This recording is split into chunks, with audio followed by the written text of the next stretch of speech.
Boy Things in the entertainment block on Nationwide 90 FM. Starting a renovation project? Start right. Start here at H&L Rapid True Value for all your essentials at our 10 stores island-wide. The time by H&L Rapid True Value is Nationwide time, 5 o'clock. Crisp and refreshing. Room temperature or chilled. A pure water would drink. The temperature by Pure Water is 32 degrees Celsius in capital city Kingston, 29 out west in Montego Bay. From the Nationwide News Network, comprehensive, incisive, tough. This is Nationwide at 5. Good afternoon, I'm Ricardo Brooks. And I'm Nora Gay Banter. In Nationwide News at this hour, preparations now in high gear as powerful Hurricane Beryl threatens Jamaica. The Prime Minister is calling on residents in low-lying areas to take the approaching hurricane seriously. You have to look at the threat to your immediate environment and make the right decision about evacuation. And the Prime Minister says the government is contemplating measures under the Disaster Risk Management Act as Beryl nears. Municipal corporations are in a heightened state of preparation for the anticipated arrival of Hurricane Beryl. The NWC has lifted its water supply restrictions as Beryl threatens Jamaica. In news from the rest of the world, a hurricane makes landfall as Caribbean braces for days ahead. Israel orders Palestinians to leave southern Gaza area after rocket fire. In headline sports, legendary coach Stephen Francis suggests Elaine Thompson-Hero moves her training camp from Jamaica. And later in our broadcast, in the cover story at 5:35, Jamaica in full preparation mode for Hurricane Beryl. The principal director of the Met Service of Jamaica, Evan Thompson, and the mayors of Montego Bay and Kingston will join us with the latest. In public opinion at 6:26, we ask, are you prepared for Hurricane Beryl? Give us your comments by logging on to our Facebook page, Nationwide News Network, and by tweeting us at Nationwide Radio. Message us on WhatsApp at 876-285-5693. You can also leave your comments on Instagram at Nationwide 90 FM. In the nation's business at 6:40, we'll continue our discussion on preparing for Hurricane Beryl. The mayors of Port Antonio, Morant Bay and Port Maria will join us. And at 7, the Barbadian government has lifted the hurricane warning for the island, but Grenada and St. Vincent are assessing the damage inflicted on them by Beryl. We'll bring you the latest from the islands battered by Beryl today. All these and more as we take you home on air on your mobile, Nationwide 90 FM, Nationwide Radio, JM.com, and on the Nationwide app, available on the Google Play and the App Store. This Monday afternoon, it's Monday, July 1, 2024.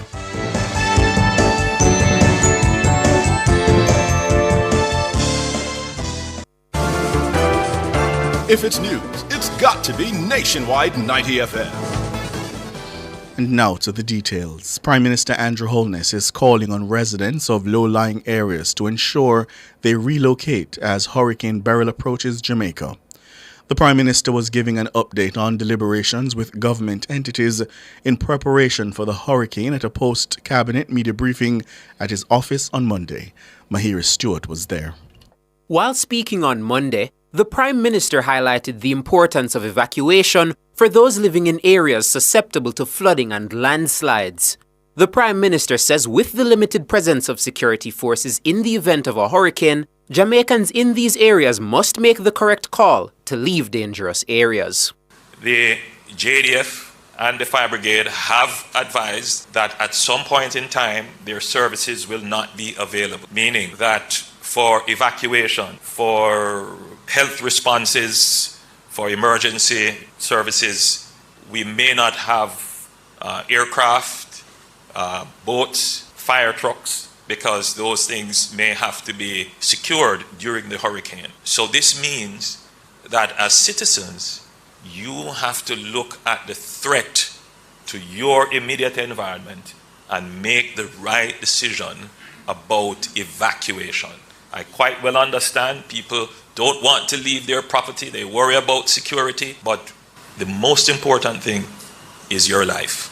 The Prime Minister made the call to Jamaicans living in low-lying areas to ensure they find higher ground. He highlighted areas in eastern Jamaica that are at high risk of damage from Hurricane Beryl. We encourage you, please secure yourself by moving to higher ground, moving to safer ground, making arrangements with your family members to find safer place to be. So if you live particularly in low-lying areas, starting from the most eastern end of the island, that would be anywhere in Portland and St. Thomas, coming up to the Mansion Hill area, coming all the way around. If you are in areas in East Rural St. Andrew, coming around, please, you're going to be impacted. So take the necessary steps. I cannot implore you more than I'm doing now. I'm encouraging you, please take the necessary steps. The Prime Minister says efforts have been made to ensure resources such as food, water and power will be available once the hurricane passes.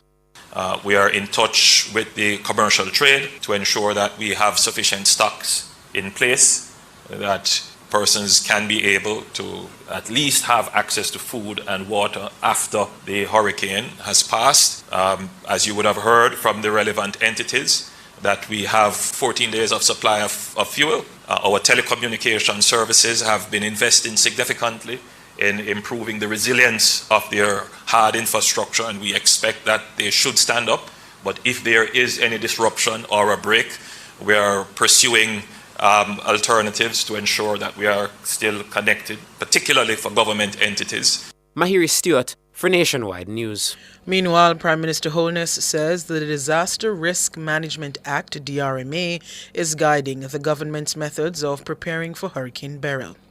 There is a legislative framework which guides the government's preparation, and that framework is called the Disaster Risk Management Act. And at the beginning of the hurricane season, we called together all the entities that have anything to do with disaster preparedness. The various committees under the Act have been initiated.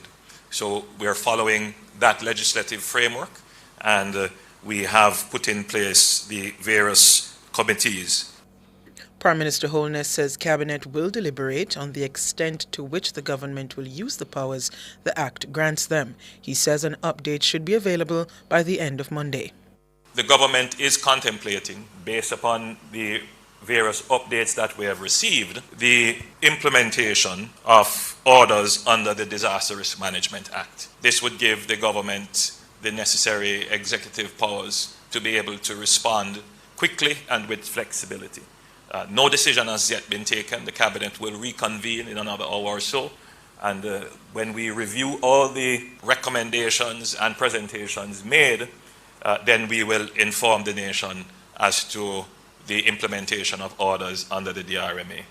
Prime Minister Andrew Holness, the Prime Minister, was speaking on Monday afternoon at a post-Cabinet media briefing at his office in Kingston. In the meantime, local government minister Desmond McKenzie says full communication will be provided to Jamaicans across the island during the passage of Hurricane Beryl. He says this will be done through the Office of Disaster Preparedness and Emergency Management, ODPEM. The Office of Disaster Preparedness and Emergency Management will be able to communicate to the country during the period of the hurricane, after the hurricane. The communication system that was jointly funded by the Japanese government and Jamaica will be fully utilized during this period of the hurricane. I think this is a game changer for Jamaica. It's the first time in the history of Jamaica that we will have a telecommunication system that will cover the entire island during, after, and going forward. Minister McKenzie says 870 emergency shelters island-wide are in a state of readiness. He added that resources have also been provided to the Jamaica Fire Brigade to respond to emergencies. The Jamaica Fire Brigade, one of our first respondents, has been provided with the necessary resources. They have had new equipments that will allow them to offer the kind of response services that will be required at this time. The trucks received recently by the National Solid Waste Management Authority, especially those 8 tipper trucks, and the cranes couldn't come at a better time. 10 trucks. Desmond McKenzie, the Minister of Local Government, he was speaking at Monday's media briefing at the Office of the Prime Minister in St. Andrew. The Meteorological Service of Jamaica says a hurricane watch remains in effect for the entire island of Jamaica. This as Hurricane Beryl, which has maintained Category 4 strength, enters the southeastern Caribbean. The hurricane watch means hurricane conditions will begin affecting Jamaica within 48 hours. In its latest bulletin, the Met Service says Beryl is expected to move near to Jamaica on Wednesday. Maximum sustained winds are at 150 miles per hour with higher gusts. Hurricane force winds extend 40 miles from the center, and tropical storm force winds extend 125 miles outward.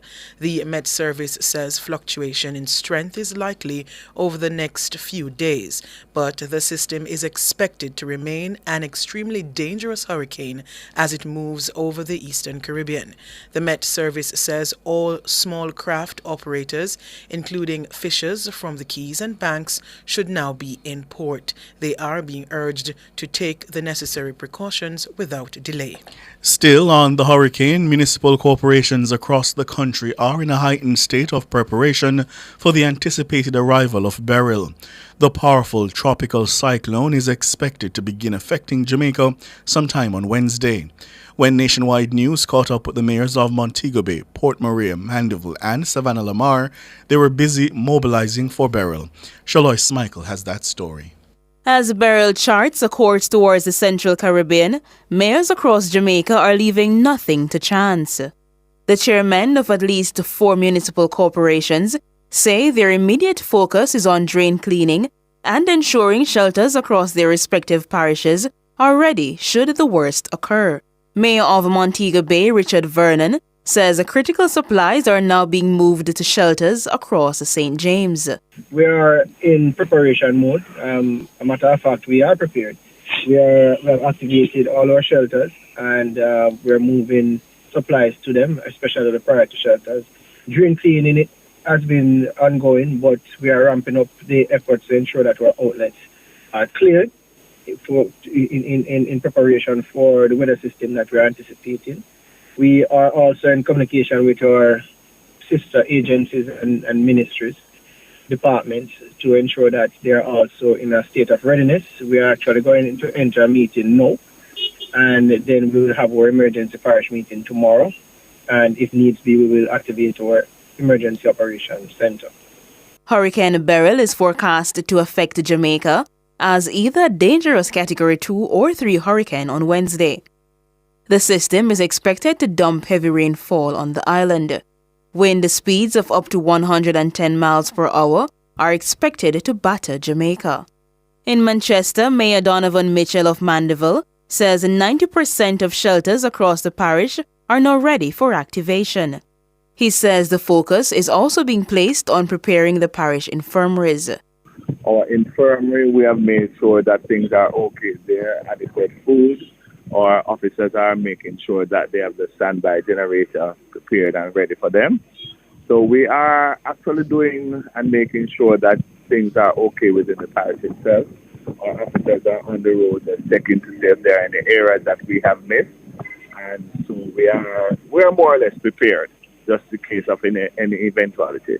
Mayor of Port Maria, Fitzroy Wilson, says drain cleaning is on in earnest across St. Mary. The troubled areas where we would have normally have flooding, especially in the parish capital of Port Maria, we've actually cleaned all the major drains in the township. We've also embarked on drain cleaning in Anata Bay Township, which is normally an issue with especially the Motherford drain that we've sent out our works over here this morning to look at it, and we're getting heavy equipment to do some mitigation work at the mouth of that drain to make sure that it is cleared in case of increased rainfall coming in. So, out west, the mayor of Savannah Lamar, Don Ray Delancey, is appealing to the Ministry of Local Government to expedite the release of funds to the Westmoreland Municipal Corporation to facilitate last-minute drain cleaning. Somebody told me that they saw a release that saying that funds have been sent to all the MCs. That is Municipal Operations for drain cleaning. When I checked with my Director of Finance, there was no such funds in our account. We were also told from last week or 2 weeks ago that we should use funds sent through the Permanent Renewal Fund for June and September for drain cleaning, but haven't received June money as yet. So we are anticipating that the ministry will send in some money. Even though it's a bit late, we're anticipating that. Mayor Delancey is also reporting that shelters across Westmoreland are ready should it become necessary to activate them. Shaloy Smichael for Nationwide News. Meanwhile, the mayors are urging residents across their respective parishes to heed the warnings related to Hurricane Beryl. The men say the system is not to be taken lightly. Be prepared. Listen to your radio for any updates that we will get. I think today the Prime Minister had announced that we are on the hurricane watch, so people need to take things seriously. If they're on lower grounds, they should move to higher grounds. They should also bear in mind the numbers of the emergency areas and shelters so that they can reach out and get assistance if needs be. Take this imminent threat very, very, very serious. Delay is danger. It's better to be prepared and it don't come than not be prepared and it hits us. The voices there of Mayors Donovan Mitchell, Richard Vernon and Donray Delancey, Mayors of Mandeville, Montego Bay and Savannah Lamar. They were speaking with Nationwide News on Monday. You're listening to the news on Nationwide at 5. We'll have more after these.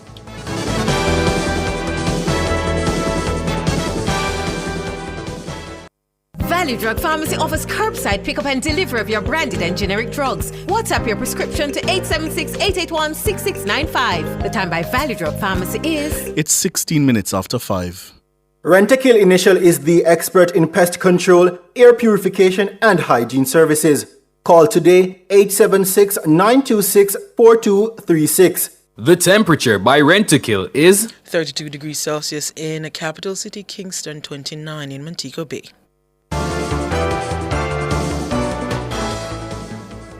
Continuing the news, still on Beryl, the Chief Executive Officer of the National Works Agency, the NWA, E.G. Hunter, says drain cleaning efforts are nearing completion as the country prepares for the hurricane.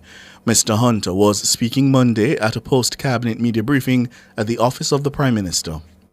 We started our drain cleaning activity in May. Each constituency was voted a minimum of $1 million to undertake drain cleaning, and those activities started in May, as I said, and are continuing to this day. In addition to the constituency-based drainage cleaning exercise, we've also added a couple of other areas based on our analysis. Wikiwaki in St. Andrew, the Sandy Gully, the two bridges on the Sandy Gully in the vicinity of the Washington Boulevard and on Spanish Town Road are particularly vulnerable to the sediment that accumulates in the gully. Mr. Hunter says the NWA has also allotted special work to Marcus Garvey Drive in Kingston due to its susceptibility to flooding. The drain along Marcus Garvey Drive, we're all familiar with the periodic flooding which occurs on Marcus Garvey Drive. Again, it is to be understood that flooding on Marcus Garvey Drive is really a manifestation of a very large drainage area that starts in Papine, and Marcus Garvey Drive is the end point. So flooding on Marcus Garvey Drive is largely impacted by Richmond Park, Crossroads, Papine, all the way down. So we have taken the precaution to do some cleaning in that area. But again, as I said before, we are really realistic. The intensity of the rains that are anticipated will overwhelm the existing capacity of the drains in those areas. E.G. Hunter, the CEO of the NWA.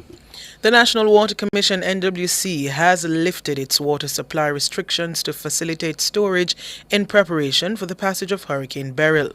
Acting President of the NWC, Kevin Carr, made the disclosure during a media briefing held at the office of the Prime Minister today. In addition, our ongoing water restrictions, we have lifted all the restrictions island-wide to ensure residents have opportunity to fill their storage as of tomorrow morning. Customers served by the Mona and Hope facilities in St. Andrew were initially supplied with water between 6 a.m. and 8 p.m. daily. This due to a significant drop in storage levels at the facilities. The NWC is urging members of the public to make use of the opportunity and store water. Meanwhile, Mr. Carr says other preparations are underway to ensure effective service reliability during the passage of the hurricane. We will fill all storage tanks as of tomorrow. As you would know, most of our surface sources are impacted by turbidity, which is dirty water. We will also fill all our gasoline storage to ensure that our water trucks, both NWC and private, will have access to fuel in the event of service disruption. We have also ensured that all pumping stations that were out of operations are put back in service to ensure business continuity and service reliability during the period. Also, there are some critical facilities that have standby capacity to serve all the areas where hospitals are located. Kevin Carr, acting president of the NWC. World in a Minute is brought to you by ABC Electrical Sales. We make things as easy as ABC. Hose assembly and supply, equipping Jamaica for success. And Charles O'Connor Consulting Network, COCN, driven by international accounting standards, modern technology and integrity. The World in a Minute. Hurricane Beryl slammed into Grenada on Monday morning, one of the Caribbean islands in the direct path of the Category 4 storm. Beryl, with winds of up to 150 miles per hour, is the most powerful hurricane to form in June. It blew off roofs, uprooted trees, and caused other damage on Carriacou, one of the islands of Grenada, and elsewhere in the southeast Caribbean. Grenada's National Disaster Coordinator, Terence Walters, says officials received reports of devastation from the island and the surrounding areas. Prime Minister Dickon Mitchell said he would travel to Carriacou as soon as it's safe, noting that there's been an extensive storm surge. A hurricane warning is also in effect for St. Vincent and the Grenadines and Tobago. Barbados has lifted its warning. As we hear in this latest report from the NBC affiliate, WESH TV, Beryl has shifted a little to the north. Beryl is heading west-northwestward at 21 miles per hour. Still a powerful Category 4 hurricane with winds of 150 miles per hour. It is moving to the west through the western Caribbean. But one note in the change of path with this new advisory, it's jogging a little farther to the north, closer towards Jamaica now, and moving just south of the island there, either as a Category 3 storm or weakening into a Category 2, and then making its way over into the Yucatan Peninsula by Friday, and then entering the Gulf of Mexico by this weekend as a tropical storm. So some slight changes in the path. That report there from the NBC affiliate, WESH TV. The Israeli military has ordered Palestinians to leave a wide sweep of land to the east of the southern Gaza city of Khan Yunis after rockets were fired towards Israel.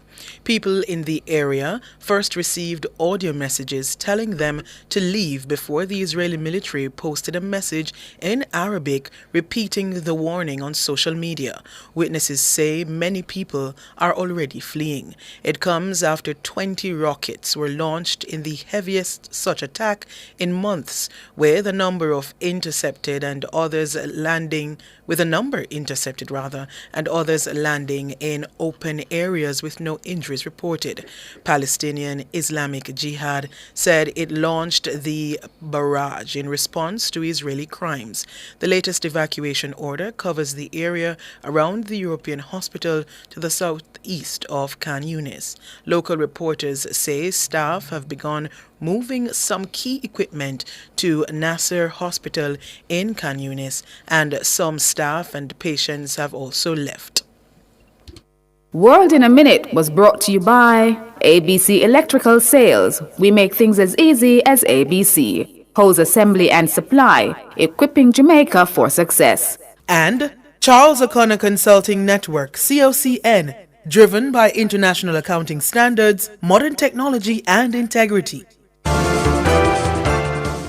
Recapping the top stories making nationwide news at this hour, preparations are now in high gear as powerful Hurricane Beryl threatens Jamaica. The Prime Minister is calling on residents in low-lying areas to take the approaching hurricane seriously. You have to look at the threat to your immediate environment and make the right decision about evacuation. The government is contemplating measures under the Disaster Risk Management Act as Beryl nears. Municipal corporations are in a heightened state of preparation for the anticipated arrival of Beryl. I'm Ricardo Brooks. And I'm Nora Gay Banter. And listeners, you can find the news on our website at nationwideradiojm.com and on the Nationwide app available on the Google Play and the App Store. News next, the headlines at 6.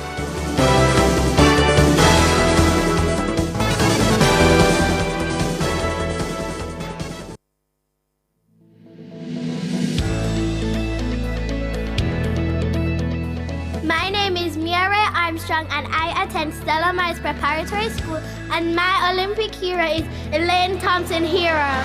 Elaine Thompson-Hera takes the gold medal here. I think it motivates me to represent myself as well, to build my brand, and I'm just happy for our small country with less than 3 million people. So I am just excited to be a part of my culture, my country, celebrating, winning, doing everything that we love, you know. It's Elaine Thompson-Hera who successfully defends her Olympic title. Day 2 to the Paris Olympics on Nationwide 90 FM. Woo!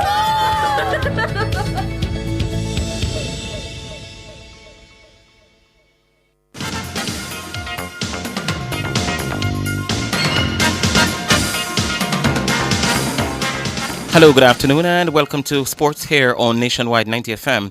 I'm Wayne Walker. Legendary track and field coach Stephen Francis is of the view that Jamaica's attempts at qualifying for the men's 4x400 meters relay at the Paris Olympic Games was bound to fail because the J3As took advice from the wrong person. Francis says he personally told J3A President Garth Gale a few days before the national championship that the approach they were taking towards qualifying a team would not work.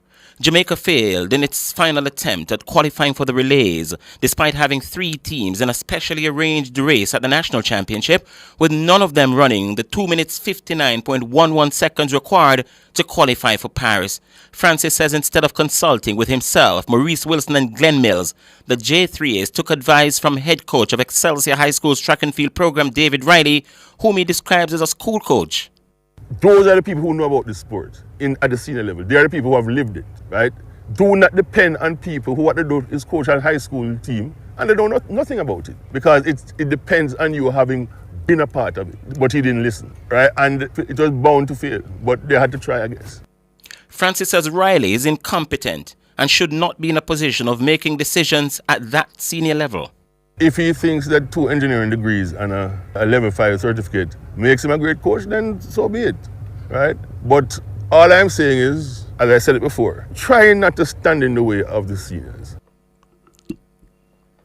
The MVP head honcho says Riley doesn't take the time to listen to anyone. Every sprint race on a straight is supposed to be run in the nights in Jamaica. Those are the kind of things I'm talking about, where it requires more than 2 engineering degrees and a level 5 certificate for you to understand. And the thing about Riley is that he don't ask questions. None of the people I've mentioned can recall any time when Riley comes to them and bounce ideas and asks them, what should I do? And that is a sign of somebody who should not be in an organization making decisions on areas that he has not shown much competence. Recently, Riley described Francis as, quote, an ass during an interview on Sportsmax, but Francis says Riley cannot challenge his argument, so he resorts to personal attacks.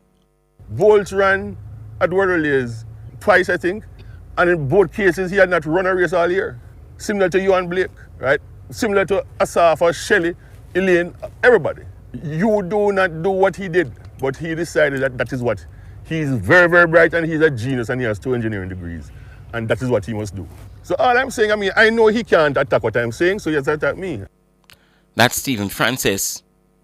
And staying with Stephen Francis, he says, his position on a possible return for Elaine Thompson-Hera to the MVP club may have shifted slightly. However, he doesn't see it happening for a number of reasons. Thompson-Hera left the MVP camp at the end of the most successful year of her career in 2021. Now, at the time, Francis said there was no way back for Thompson-Hera in his organization. In fact, Francis said she was the only person who left the camp that could not come back. since leaving MVP, where she became the first female in history to win back-to-back 100-meter, 200 sprint double at the Olympic Games and to become the second fastest woman ever, Thompson Hero has gone nowhere close to those dizzy heights. And Francis says he's now saying he would never close the door on a return, but it would not benefit the camp, he says, by having her around at this time. I mean, she can't fit in at MVP because MVP right now has too much talent, which is a priority. As I said, it will be difficult. I mean, I have a lot of sympathy for Elaine. It's hard to coach somebody for over 10 years and not develop some kind of bond. And I don't like to see what is happening to her now. The priority we have right now is that we have a lot of young girls. We have a potential superstars as young as 18, and we have them going up to 20, 21, 22. So those are the priority we have right now, along with the older ones. So I don't know if it is possible for us to bring in somebody of that stature, but as I said, I would certainly suggest to her what she should do. We will never say no, but it will be difficult to see it happening at the moment. And that suggestion Francis is talking about for Thompson is that she move her training base to the United States. I don't think Elaine has reached the end. I think that Elaine's body cannot hold up to most of the methods of 99.9% of the coaches in Jamaica, because they rely on a lot on natural versus mechanical. And Elaine's body cannot deal with those kind of things. I mean, I think personally that if she were to ask me what she should do, I would tell her to go to somewhere in the States and train, because I don't think that she's going to be able to survive using the methods which they use out here to try and get her to top speed. That's Stephen Francis, head coach of the MVP Track and Field Club. He was speaking in an exclusive interview with Nationwide Sports this morning, right after his latest training session. France and Portugal were made to work hard before advancing to the quarterfinals of the European Football Championships in Germany today. The French needed an 85th minute own goal from Jan Vertonghen to see off the Belgians 1-0 in Düsseldorf. Conte, Colomboani, it's in! France have the lead with 5 minutes left to play. Randall Colomboani's hit, and France now within touching distance of the quarterfinals. Well, they're there, you know. And in Frankfurt, Portugal were taken all the way by Slovenia before winning 3-0 on penalties following a goalless regular and extra time scoreline, during which Cristiano Ronaldo missed a second half penalty. And we close with the Nationwide Olympic Facts, sponsored by Fontana Pharmacy. This is Nationwide's Olympic Facts, brought to you by Fontana Pharmacy. It's all good inside. Did you know that Jamaica is the only country to have athletes finishing first, second, and second in a final at the Olympic Games? Yes, that's a fact. Jamaican athletes finished 1-2-2 in the women's 100 meters final at the 2008 Beijing Olympics. Shelley-Ann Fraser-Price took gold in 10.78 seconds, and Sharon Simpson and Karen Stewart both finished second with identical times of 10.98 seconds. That was Nationwide's Olympic Facts, brought to you by Fontana Pharmacy. It's all good inside. And folks, we're 25 days out from the Olympic Games in Paris. And that's Stephen Francis exclusive that we got this morning. If you want to hear the full interview, we've just posted it on the Nationwide social. So check them out. The YouTube page, the interview just went up. So you can sit there and listen to it. He has some very, very interesting things to say, not only about Riley, but about the whole track and field system here in Jamaica. I think it's worth a listen. So go right to the Nationwide YouTube page and the other socials. We've just posted it, okay?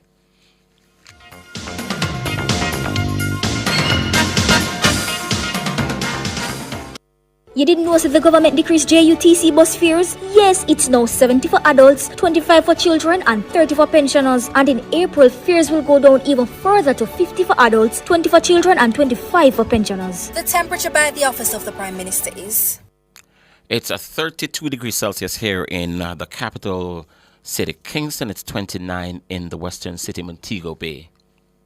Charles O'Connor Consulting Network, COCN, is a financial reporting firm that delivers accounting and compliance services on time. Call us today at 876-908-0486 to 7. Email us at clientservices@cocnjamaica.com or visit our website at www.cocnjamaica.com. COCN, driven by international accounting standards, modern technology, and integrity. My name is Kedrin Campbell. I come from the Appleton Basic School. My favorite Olympic hero is Shelly-Ann Fraser-Pryce. Watch for Shelly-Ann Fraser-Pryce. Looking back now, I say there's no barrier when it comes to your passion and your calling as time honors your greatness. So I thank you so much, and I pray that you'll be an inspiration to all young girls, mainly the girls, to know that there's no limits when you believe what you believe and continue to work hard. We are strong, we are powerful, and most importantly, we are fearless. It's glorious gold once again to Shelly-Ann Fraser-Pryce. Stay tuned to the Paris Olympic on Nationwide 90 FM.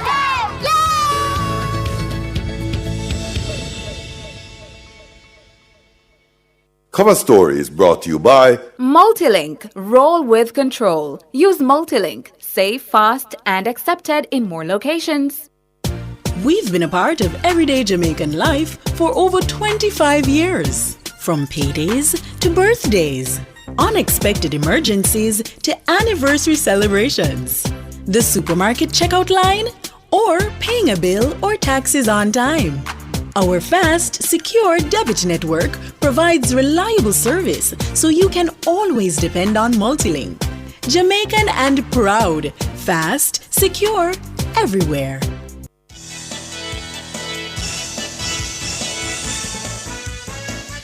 Good afternoon.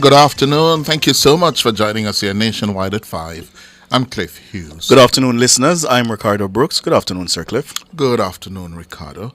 And in tracking Beryl, and we'll continue to track Beryl for the next couple of days, the Meteorological Service of Jamaica says a hurricane watch remains in effect for the entire island. This as Beryl, which has maintained Category 4 strength, enters the southeastern Caribbean. The hurricane watch means hurricane conditions will begin affecting Jamaica within 48 hours. In its latest bulletin, the Met Service says Beryl is expected to move near to Jamaica on Wednesday. Maximum sustained winds are presently at 150 miles per hour with higher gusts. Hurricane force winds extend 40 miles from the center, and tropical storm force winds extend 125 miles outward. The Met Service says fluctuation in strength is likely over the next few days, but the system is expected to remain an extremely dangerous hurricane as it moves over the eastern Caribbean. The Met Service says all small craft operators, including fishers from the Keys and Banks, should now be in port. They're also being urged to take the necessary precautions without delay.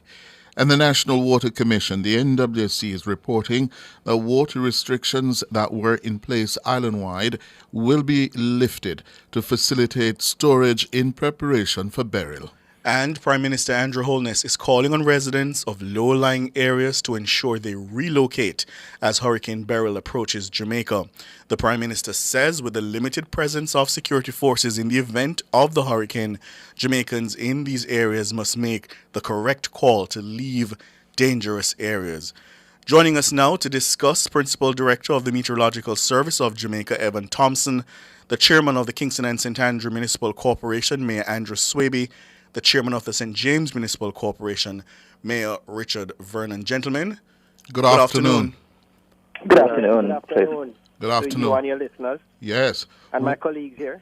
Thank you so much for joining us. Mr. Thompson, you issued a new bulletin at the top of the hour at 5. What's That's the correct. latest? The latest is that the system is still a Category 4 hurricane. This is Hurricane Beryl. It has entered the Eastern Caribbean. It has passed the islands of Barbados, Tobago, Grenada. It's now to the northwest of Grenada. and it is continuing on a path that is just a little bit north of due west. So it's west-northwest, really. And that will take it through the Central Caribbean during the course of the day tomorrow. On Wednesday, that's when we expect it to be closer to Jamaica.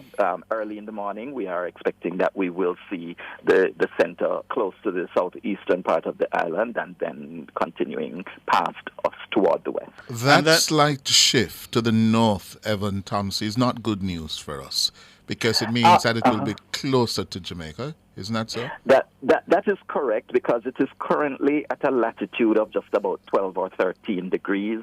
Jamaica, at least Kingston, is almost at 18 degrees. So it needs to move up from 13 to 18. But the general path of a tropical storm or hurricane at this time of the year would be toward the west-northwest. So it is moving according to plan. But that puts us directly in its path or very close to that path. It seems that it will, if not move over us, it will be very close to our coastline. And come Wednesday, it's now at a Category 4 strength. Come Wednesday, what are you projecting in terms of when it's closer to our shores? Right now, there's quite a bit of fluctuation taking place with the wind speeds. It has moved down to Category 3, gone back up to Category 4, but it is maintaining that Category 4 for the time being. When it gets into the central part of the Caribbean, it is expected, however, to start to weaken because the conditions there are not favorable. In terms of the winds in the upper atmosphere, there is some sharing that will take place, and most likely the system is going to weaken after it gets into the central Caribbean. That would still be east of Jamaica, so that's good news.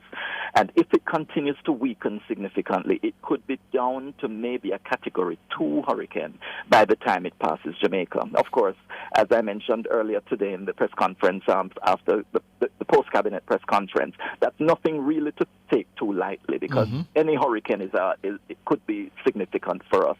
And it's not just Category 1, it could be Category 2, it could even be a Category 3 because it would probably just be moving down from 3 to 2 at the time that it is passing us, based on the current projections. And Mr. Thompson, we should always remind our listeners, our Jamaicans, Gilbert, the most famous hurricane to have hit this country in the last, 30 odd 40 years, was a Category 3 when it hit Jamaica. Category 3, that is correct. It was Category 3 moving directly over the island, and that was devastating. The next one that occurred across, that really impacted us was Hurricane Ivan in 2004. That moved really just off our south coast, which is what is being projected from this system in terms of the center of the system. But Ivan is still considered a direct hit because the most intense part of the hurricane, which is just around the eye, did pass over southern parts of the island. And that was a Category 4 hurricane. So just to get a kind of context. Contrast and comparison with these other systems, it is moving as Category 2, 3 by the time it gets to us. If I could just ask, Cliff, Mr. Thompson, a lot of people worry about the winds, but in terms of the rainfall associated with this system, what's it looking like now? That could be significant. Right now, are you still hearing me? Yes. Right. We saw it pass some other islands. Quite a bit of rainfall in Barbados, but it was not tremendous based on what I have been hearing. I heard of much more activity in the Grenada area as it was passing Grenada. So it is producing quite a bit of rainfall. The National Hurricane Center in the U.S. is still projecting that it will have life-threatening rainfall that could produce flooding. And so we need to be prepared for that. As long as it's close enough to us, we could come under the bands of rainfall that may not only last for Wednesday, but will likely go through Thursday as well, even as the center moves past Jamaica. So flash flooding is a real possibility? Very real possibility and probability, yes. And the likelihood of flooding is going to be a factor of how quickly it's moving. What is the speed at which it's now moving? Right now, it is moving fast, and it is expected to continue moving fast. We're talking about over 20 miles per hour that it is moving. That is significant at this time. At that fast movement, usually it doesn't dump as much rainfall over any one area. But as it could slow down somewhat as it moves past us, and we really should prepare ourselves for significant flooding and even landslides.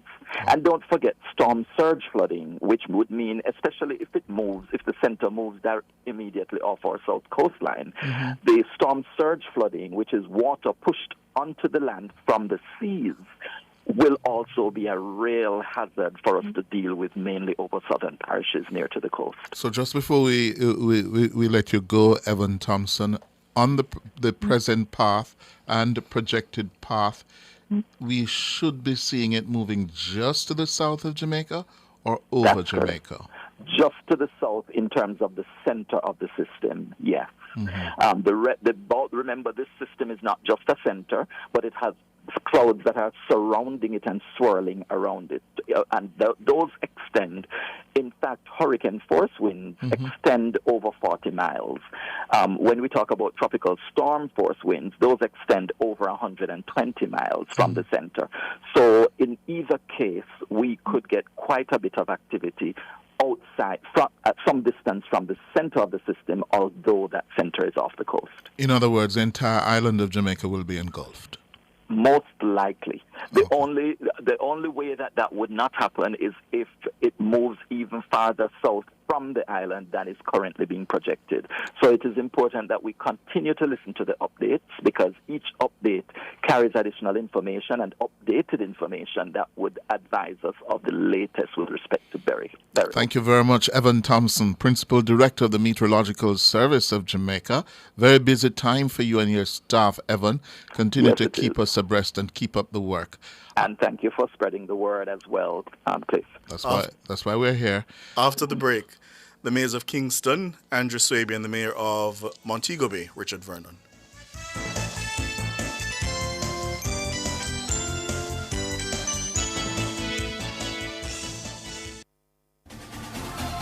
For all your electrical needs, visit ABC Electrical Sales. They stock a wide variety of electrical supplies, including plugs, switches, panel boards, and conduits, plus energy-saving fixtures. ABC Electrical Sales stocks brands like GE, Siemens, Philips, Cutler Hammer, and Allen Bradley. They also offer free island-wide delivery just to suit your needs. Visit them at Shop 8, Hagley Park Plaza, Kingston 10, or call 876-754-3714-5 or 876-754-3825-8. ABC Electrical Sales, for a better choice in the electrical business. The Office of the Information Commissioner, OIC, is Jamaica's data protection regulator. We're here to ensure large and small, public and private data controllers comply with the Data Protection Act. All data controllers must register with the OIC and process personal data in accordance with the law. Help us create a data-safe society for all. For more information, call us at 876-929-6952. Visit our website at oic.gov.jm. The OIC, your data, your rights protected. Thank you so much for staying with us here on Nationwide at 5. It's the cover story. We still have with us the Mayor of Kingston, Councillor Andrew Swaby, and the Mayor of Montego Bay, Richard Vernon. We are tracking Hurricane Beryl. Let me start with you, Mayor Swaby. What's the state of readiness now across the corporate area? Thank you. Today, I called a meeting of the Disaster Preparedness Committee that involves all of our partners, and I was pleased with their report because all of them have indicated that they are ready. And some of our partners also will be at our emergency operations center helping us to manage right throughout the hurricane. And the shelters in the city? Yes, we have identified 107 shelters, and they have been inspected, and we have shelter managers and they are on call. Mm-hmm. And when you say on call to open the centers, or yes, because you'll understand that our emergency center, first of all, the national emergency will be the ODPM, will trigger that, and after that we will trigger our centers. But they are aware. We have been in contact with them, the shelter managers, To be frank with you, we were supposed to be having the train later on this month, but we had to, because of this, we have to deal with that right just now. Mm-hmm. And for residents of your city who may need information at this time or as the system moves closer to Jamaica, who do they contact? Well, we will be posting those information on our website. As a matter of fact, I think we started to do that already, and all our social media platforms will be doing that. And we will be putting out our numbers for our emergency center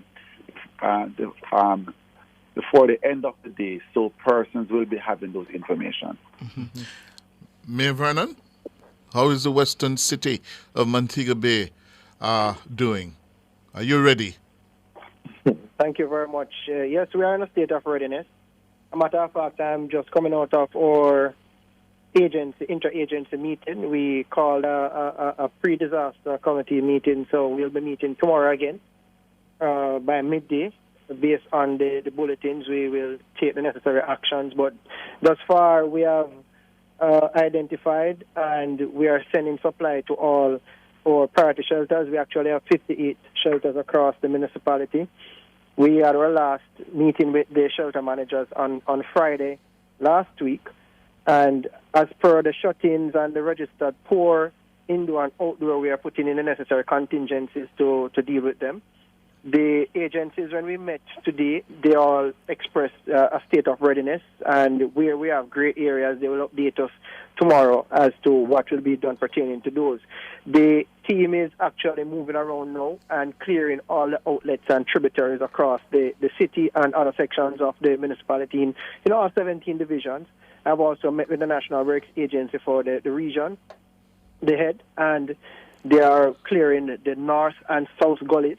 As I speak, the units are on scene now, and they're clearing all of those.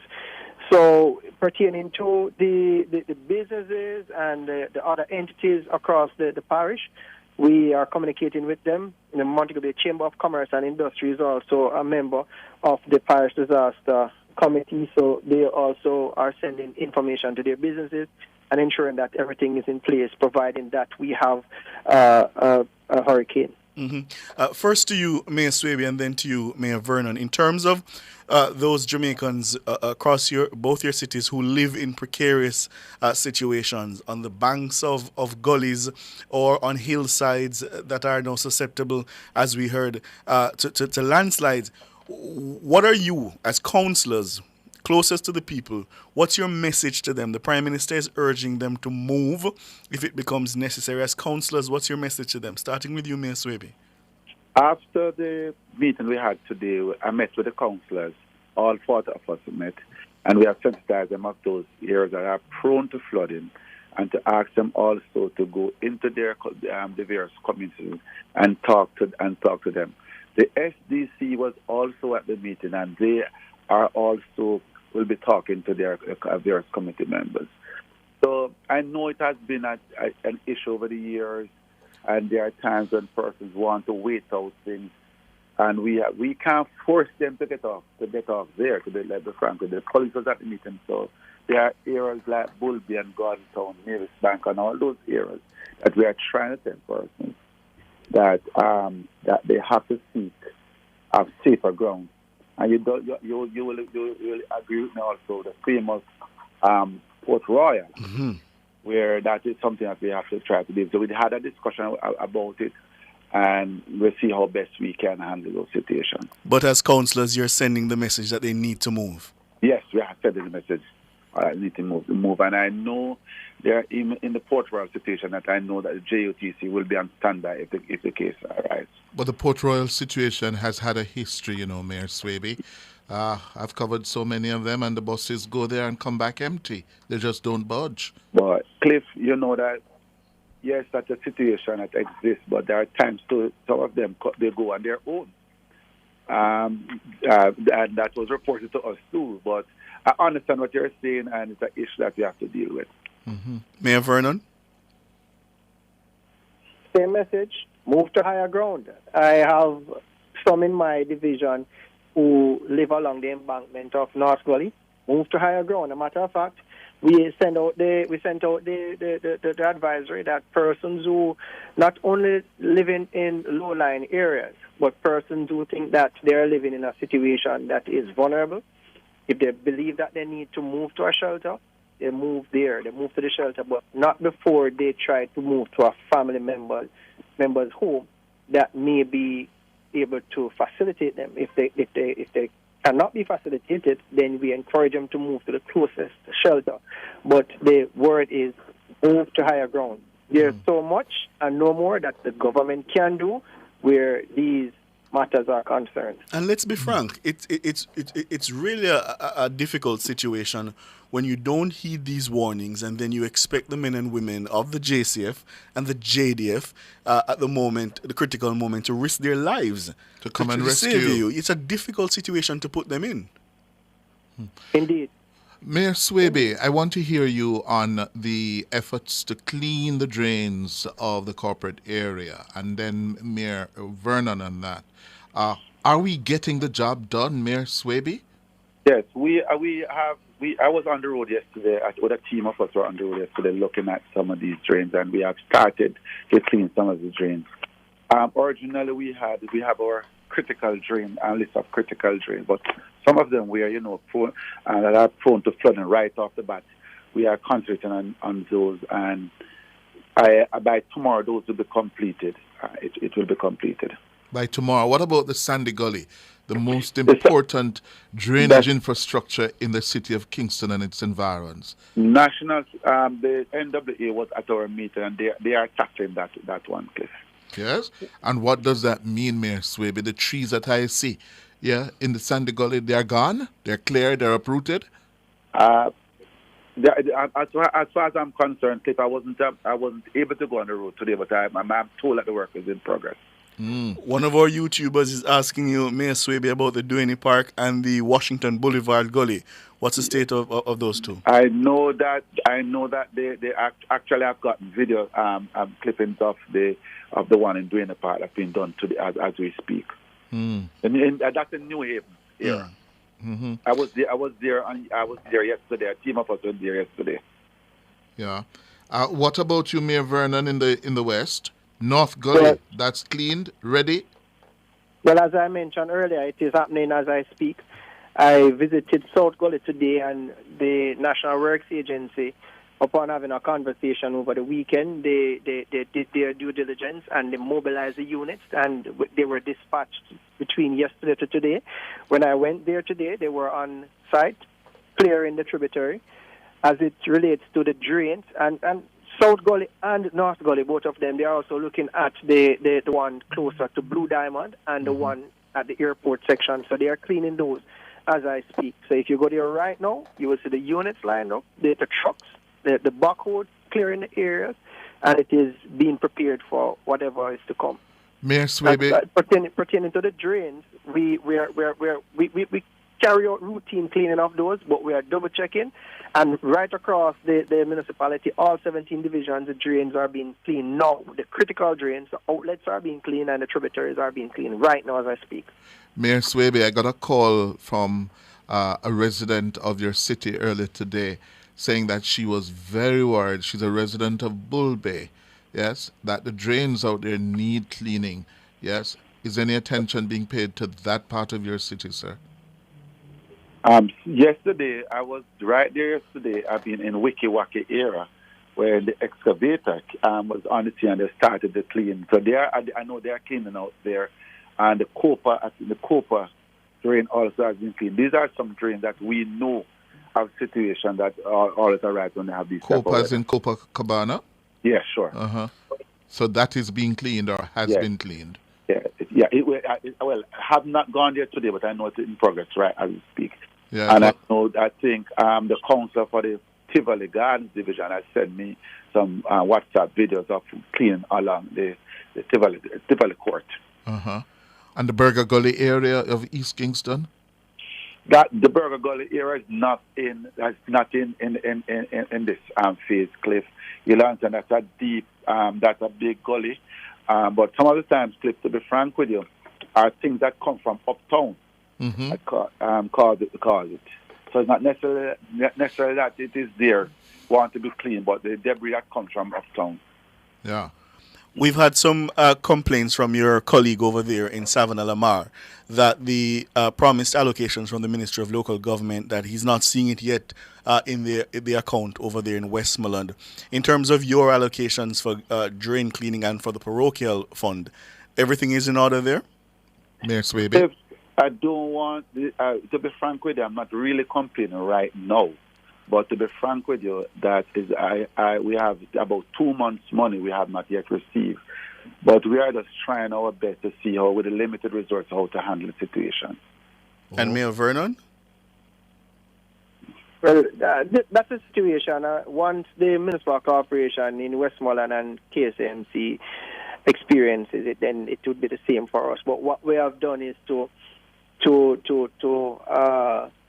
how long is the backlog, though? How far back is the backlog? 2 months. 2 months. 2 months. But what we have done is to advance the monies that we would have received from about April to deal with drain cleaning. So if we had some roads to fix, some bushing to be done or whatever, we use that money now for drain cleaning. Later on, we'll sort out those roads and those bushing that are to be done. But priority now is clean the drains, ensure that we're in a state of readiness and all the drains are ready to facilitate the flood water. So that is what we're focusing on. So you've reallocated funds?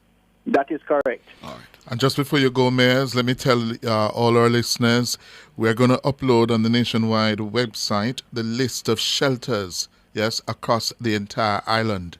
Yes, that should be up within the next half an hour. Yes, you can go and see where the shelters are and the numbers. And the numbers, and to make preparations in the event, yes, that you need to go into a shelter. All right? And Dana, if you could get the mayor of Portmore, a lot of requests on YouTube for the people of Portmore want to hear from their mayor. If we could try to get the mayor of Portmore. All right. Thank you, Mayor. Mayors Vernon and Swaby of the 2 cities in the country, Montego Bay in the west, Kingston and St. Andrew in the southeast. Thank you. Thank you very much and all the best. Good. Take care. After the break, the headlines.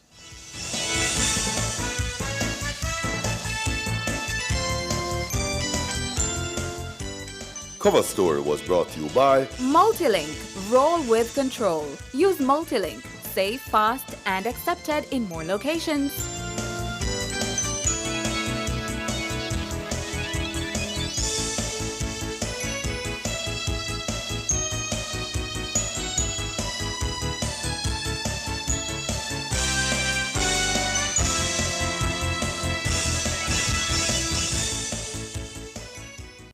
Say hello to peace of mind and goodbye to worry with Guardian Life's new Ultimate Provider Plan and secure your medical expenses in the event of critical illness today. Call 888-367-5433 for details. The time by Guardian Life is 6:01.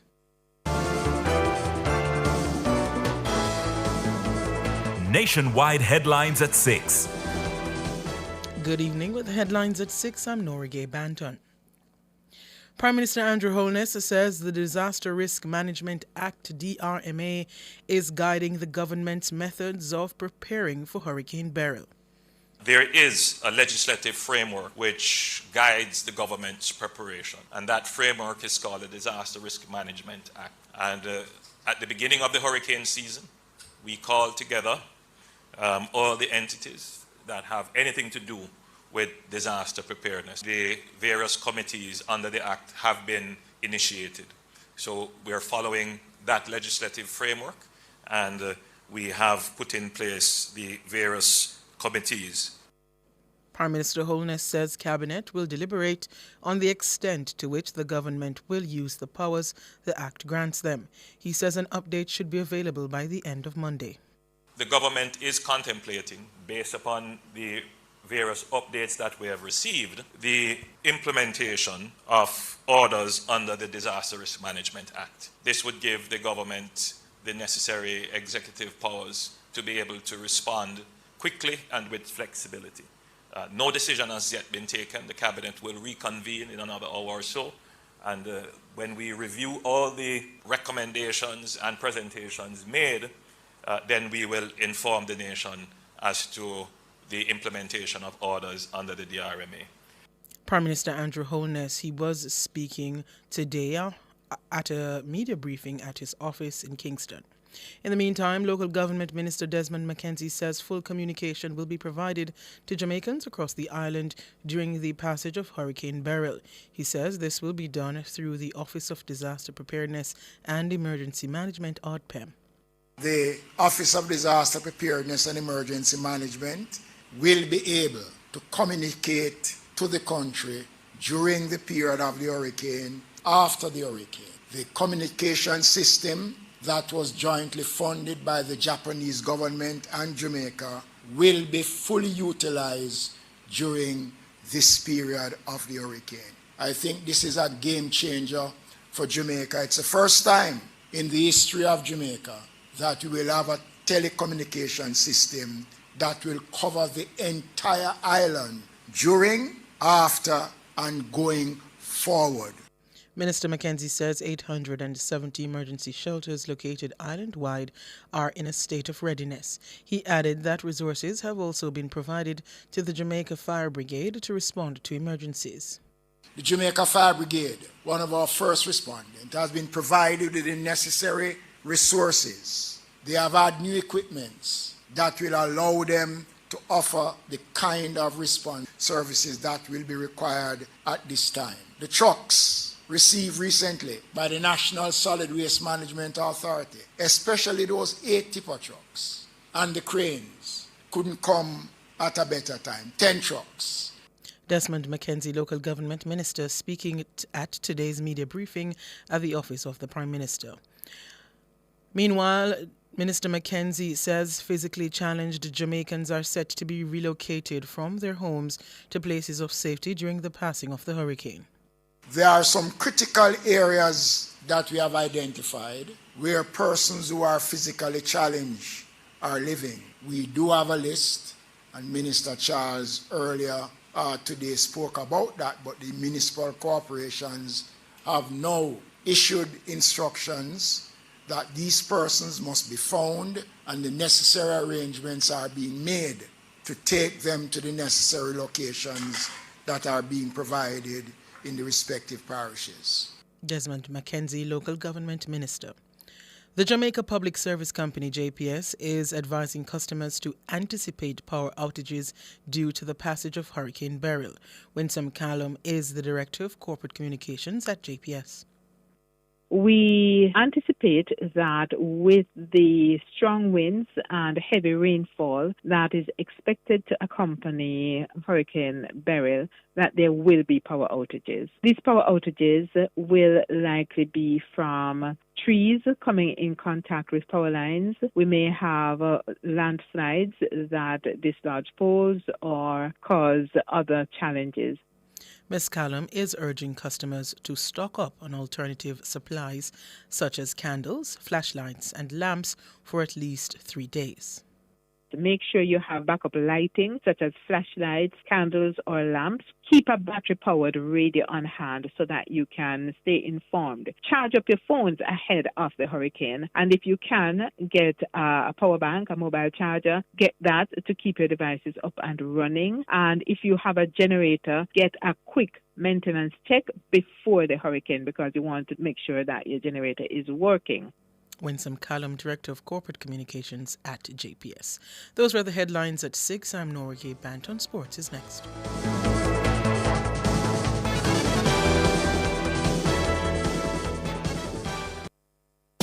We've been a part of everyday Jamaican life for over 25 years. From paydays to birthdays, unexpected emergencies to anniversary celebrations.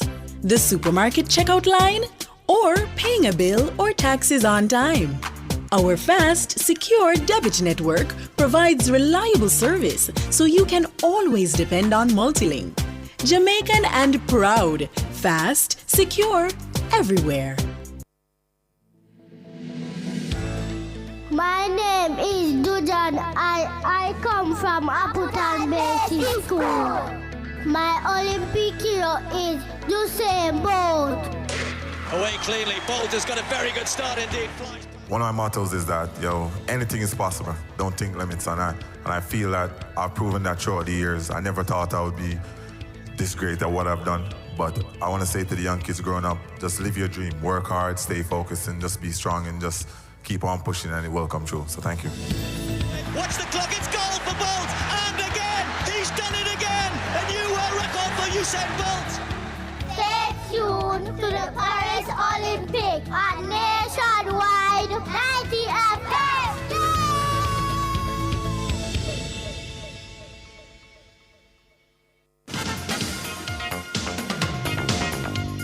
Hello, good evening, and welcome to Sports here on Nationwide 90 FM. I'm Wayne Walker. Legendary track and field coach Stephen Francis is of the view that Jamaica's attempts at qualifying for the men's 4x400 meters relays at the Paris Olympic Games was bound to fail because the J3As took advice from the wrong persons.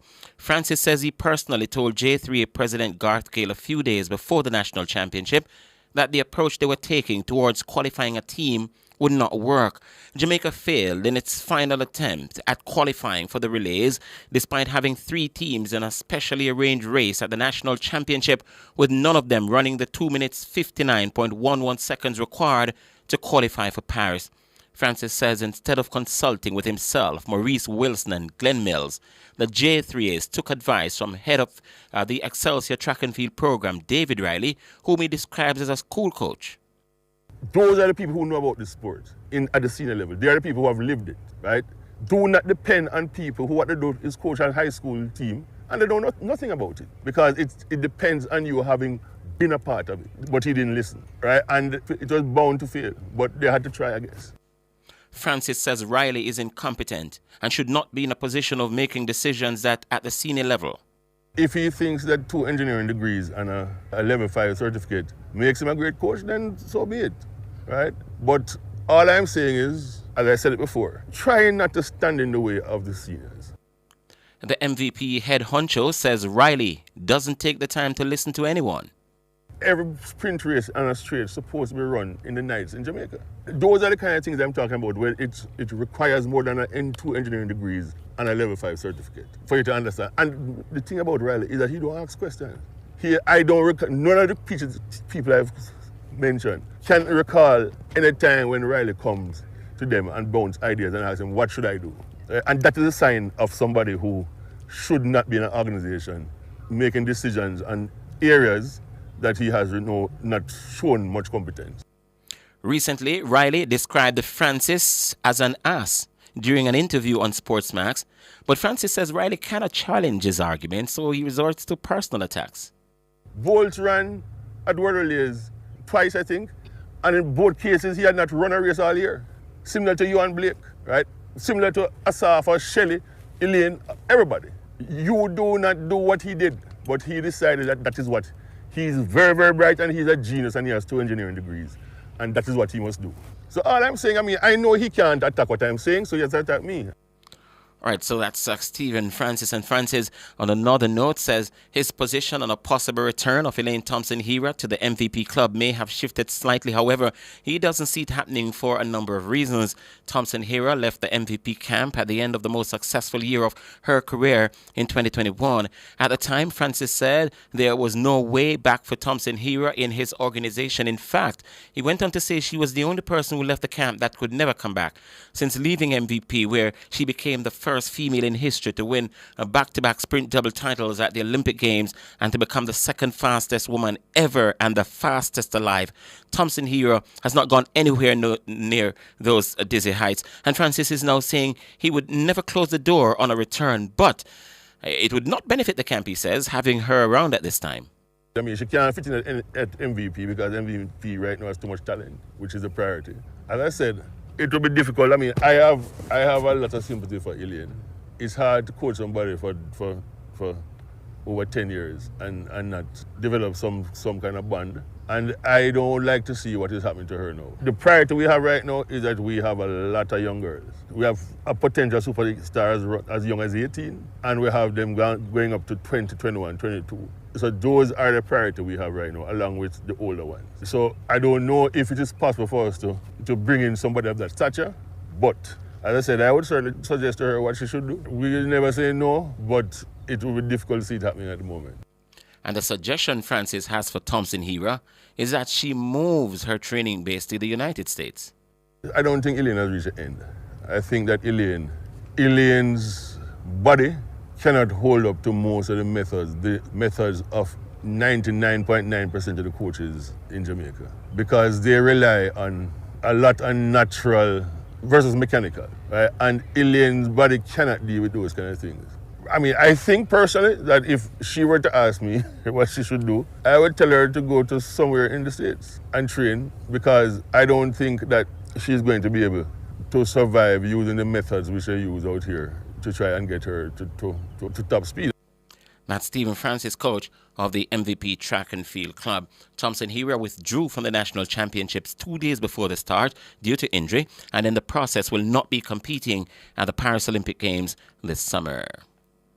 New national champion record holder Akira Nugent says she was not surprised by her stunning performance at the national championships over the weekend. The 21-year-old former Excelsior star stunned the national stadium by taking down the 2-year-old national record in the 100 meters hurdles with a brilliant 12.28 seconds, shaving 3/100ths of a second off Brittany Anderson's previous mark of 12.31 set in Oregon. In 2022, Nugent served warnings of her form in the semifinals, and she says the national record was on her radar. I'm feeling really good, actually, because this is something that I vision for myself, actually. The time is literally on my phone. So just being able to come out here, being focused at practice and executing an excellent race and going as fast as I've ever been is a great feeling to know where I'm at this point in the season. Akira Nugent. Daniel Williams, the reigning world champion, finished second in 12.53. Janique Brown finished the third. It was a third time lucky for Williams, who, despite winning 2 world championship titles, will be attending her first Olympic Games. Blessed. I mean, this is my 3rd Olympic trials and the first time I've actually qualified to represent Jamaica at the Olympic stage, and I can't be more blessed to be in this position. I mean, people might have seen the first 2 Olympic trials and say, boy, so salty, every world championship team, I can't make an Olympic team, but you know what? God's timing is supreme, and he's an on-time God and nothing before it's time. So I feel extremely blessed, extremely thankful to be here, and excited for the journey to come. That's Daniel Williams. And all 3 ladies in the 100 meters hurdles, they're going to be running at the Olympic Games for the first time in their careers. Meanwhile, the men's winner, Rashid Broadbell, won an exciting and eventful event, which took at least 6 minutes after the race to separate 3rd from 4th. Broadbell credits divine intervention. It's all God, right? I tell you, every interview, it's all God that bring me through every single race, after every single barrier. I have to just give him thanks and the praise for everything. As I said, early season wasn't looking too good, and I just trust the process, just trust God and just give everything to him and just remain focused on the goal and know what the goal is. It was a really close race. As I said, I really fought for that one. As I said, it's just all God, man. I don't really have all the words right now to tell you what happened. I just know that I just executed 10 barriers to the best of my ability, and it came out that way. Rashid Broadbell. France and Portugal were made to work hard before securing their spots in the quarterfinals of the European Football Championships in Germany today. The French needed an 85th minute own goal from Jan Vertonghen to see off Belgium 1-0 in Dusseldorf. Conte, Colomboani, it's in! France have the lead with 5 minutes left to play. Randall Colomboani's hit, and France now within touching distance of the quarterfinals. In Frankfurt, Portugal were taken all the way by Slovenia before winning 3-0 on penalties following a goalless regular and extra-time scoreline during which Cristiano Ronaldo missed a second-half penalty. The quarter-final pairings will be completed tomorrow when the Netherlands battle Romania and Turkey square off with Austria. Malta, in collaboration with Professional Football Jamaica Limited, PFJL, hosted a cooking program dubbed Kickin' Cuisine to fuel your game as part of the Malta Sparks campaign at the Summit Hotel at the weekend. This program aims to educate caregivers on the importance of preparing nutritional meals at home, ensuring that athletes are well fueled and to excel in games. The 36th Caribbean Amateur Junior Golf Championship is the first local event to be affected by the passage of Category 4 Hurricane Beryl. The 6-day championship was set to tee off today at the Jimenez Golf Club However, the championship was postponed and the date of August 5 to 9 is now proposed. President of the Jamaica Golf Association, Jody Monbaro, says they're extremely disappointed that they were forced to postpone the tournament. We had no choice. The safety of our participants, our kids and their families, is of the utmost concern. And therefore, in consultations with the Caribbean Golf Association, it was decided to postpone the event due to the impending impacts of Hurricane Beryl. We are hopeful that we'll be able to reschedule later on this summer once the after effects of the storm has been assessed. That's Jody Monbaro, President of the Jamaica Golf Association. And it's now time for the Nationwide Olympic Fact. It's sponsored by Rainforest Caribbean. This is Nationwide's Olympic Facts, brought to you by Rainforest Caribbean. Make delicious moments. Did you know that Dion Hemmings is the first Jamaican woman to win individual gold at an Olympic Games? Yes, that's a fact. Dion Hemmings created history when she won gold in the women's 400 meters hurdles at the 1996 Olympics in a then Games record time of 52.82 seconds. That was Nationwide's Olympic Facts, brought to you by Rainforest Caribbean. Make delicious moments. So the countdown continues, and we've got 26 days to go before the start of the biggest event on the planet this year, the Games of the 33rd Olympiad. And we can't say it enough, yeah? The station Nationwide 90 FM with exclusive radio broadcasters of the Olympic Games in Jamaica. And just imagine, it's a prime time, drive time event. Most of the finals will be like a 2:33, and you expect the road to be littered with vehicles, and all of them will be tuned to Nationwide to understand what's going over in Paris. That's massive. We're going to deliver a massive Olympic Games to you folks, so make sure you stick and stay with us, all right? That's it for sports.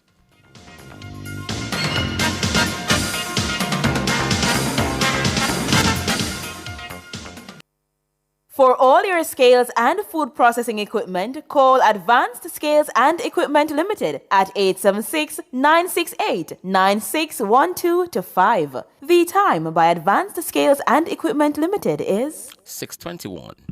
For hard-to-get medications, over-the-counter and chemotherapy drugs, visit Dean's Pharmacy Papine. When others don't have it, we do. Dean's Pharmacy. Feeling better starts right here. The temperature by Dean's Pharmacy, feeling better, starts right here, is 31 degrees Celsius here in the nation's capital, Kingston. It's 28 in the western city, Montego Bay.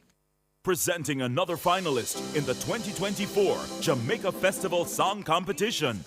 Hi, this is your VIP, visually impaired professional, Camila Candy Isaacs. And the title of my song is #OneJamaica. We never give up on God, cause him not give up on we. Out of many, we are one. One nation, one family. We activate rising faith and joyfully celebrate one day. Jamaica Festival 2024.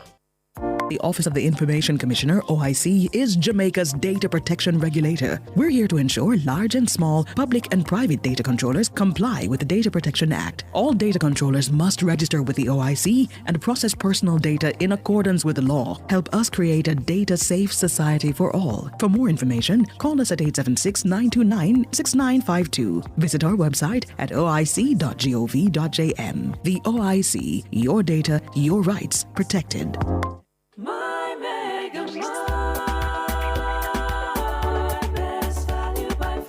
With so much to do in one location, make Megamart your one-stop shop. Pick up your groceries and houseware needs, grab a bite and pay some bills. Fill your prescriptions and see the beauty products in our pharmacy. All in one amazing location. My Megamart, the best value by far.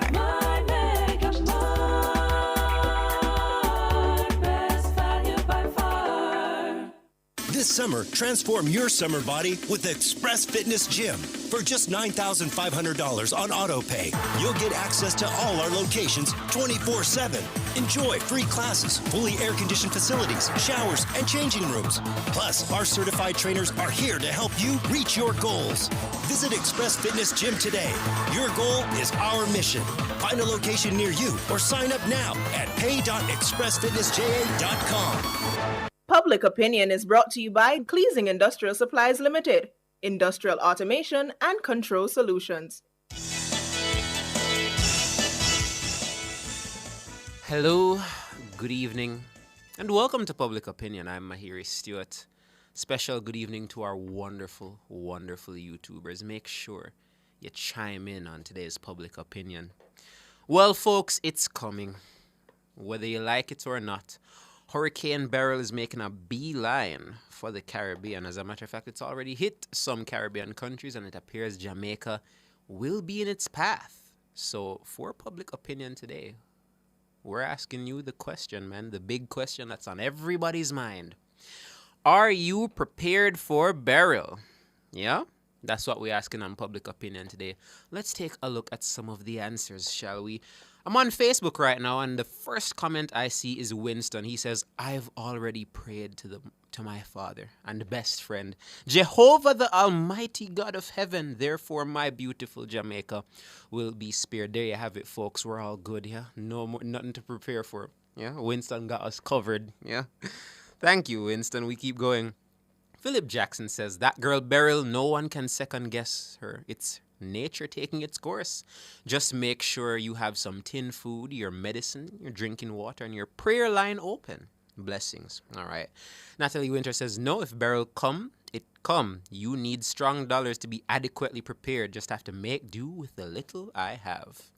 Andrew Frater says, you can't be too prepared for a hurricane. It's unpredictable in its ways, in the way it carries out its destruction. But in God we trust, all right? Ricardo Portia says, by the grace of God, I will be okay. That's Ricardo Portia's.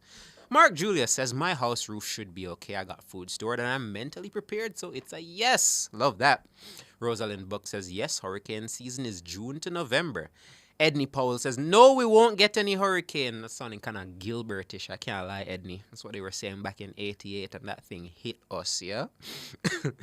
Elaine Thomas says, send in prayers from my little country Jamaica. And Derek Muir says, always prepare. That's right. Derek is always prepared, folks. So we got a lot of praying, yeah? A lot of people holding the faith. The hole in the faith that's not going to hit us. All right, folks, let's keep going on. We got one comment here on Twitter. Elon Musk admirer says, praying she changes her mind. She being Beryl. All right. And over on Instagram, Jet Slate says, yes, I have food and my house is secure. Shambhala 1994 says, prepared for what? It's passing south. Just a little wind and rain. All right. Lover of Crunchy Munchy says, no money. So I guess that means no preparation, yeah? And Blessed876 says, no Beryl. So we got some non-believers. We have some non-believers in our YouTube chat, man. Some people don't think Beryl's going to hit us, man. Some people don't think the hurricane's going to be that deep. Tell you what, yeah, I'm prepared. We're more than likely going to have to stay here to cover it, yeah? But I'm prepared. Ricardo already told me who snores and who doesn't. He says Siobhan is a snorer, so, you know, we'll make sure to not be near him during the sleeping hours, yeah? But what about the YouTubers? Are the YouTubers ready for Beryl? Do y'all think Beryl's going to hit us? Because there's some counterparts on Facebook, on Twitter, on Instagram that say no. Primrose right here just said it's not coming to Jamaica. All right, Primrose. What else we have here? Whodunit says preparation required money to protect your home and purchase groceries for at least 3 days. Carlene Smith says prepared and prayed up. What else we have here? Lamb says faith without works is dead. Valmax says Mahiri, I'm always prepared for eventualities. There's nothing else I can get. Well, I could get some drinking water. Yes, you're going to need some drinking water if you're trapped inside the house. Everybody has to drink. Unless you're going to catch that rainwater and drink that, yeah? What else we have here, man? Tevin Johnson says, no, it's not coming to Jamaica. It's not what I'm seeing, Tevin, but yeah, maybe you're right. Maybe you're seeing something that we're not seeing. Precious Soul says, yes, I am ready. Precious Soul is ready for Hurricane Beryl. What else we have here? We can't prepare for no storm. We can't, says Baby Toy. What else do we have here? How many other people in this comment section is giving me answers? Are y'all ready for Hurricane Beryl? Are you guys ready for Hurricane Beryl? CJ Martinez says, Tam, I am praying for others. Errol Morris says, lots and lots of praying. I hope it doesn't come. Yes. Anybody else, or can we end public opinion right here? Not seeing that many things, but it seems we have some non-believers, yeah? It seems as though we have some non-believers. Some people think by the time Beryl reaches us, it's not even going to be a tropical depression. It's just going to be a little rain and a little breeze. That's what I'm seeing here, man. Got some other people in the comment section speaking up now. Kiz Reed says, whether Beryl or no Beryl, you take precautions. You better be safe than sorry. That's right, Mr. Reed or Miss Reed. I'm not sure who this person is. Kiz Reed. They're saying, be sure, be prepared no matter what. Carl Welsh says Jamaica's going to get the rain of the hurricane. Leroy Rutty says, the food I purchased, Beryl finished already. Oh, no. The food you purchased for the hurricane is already finished.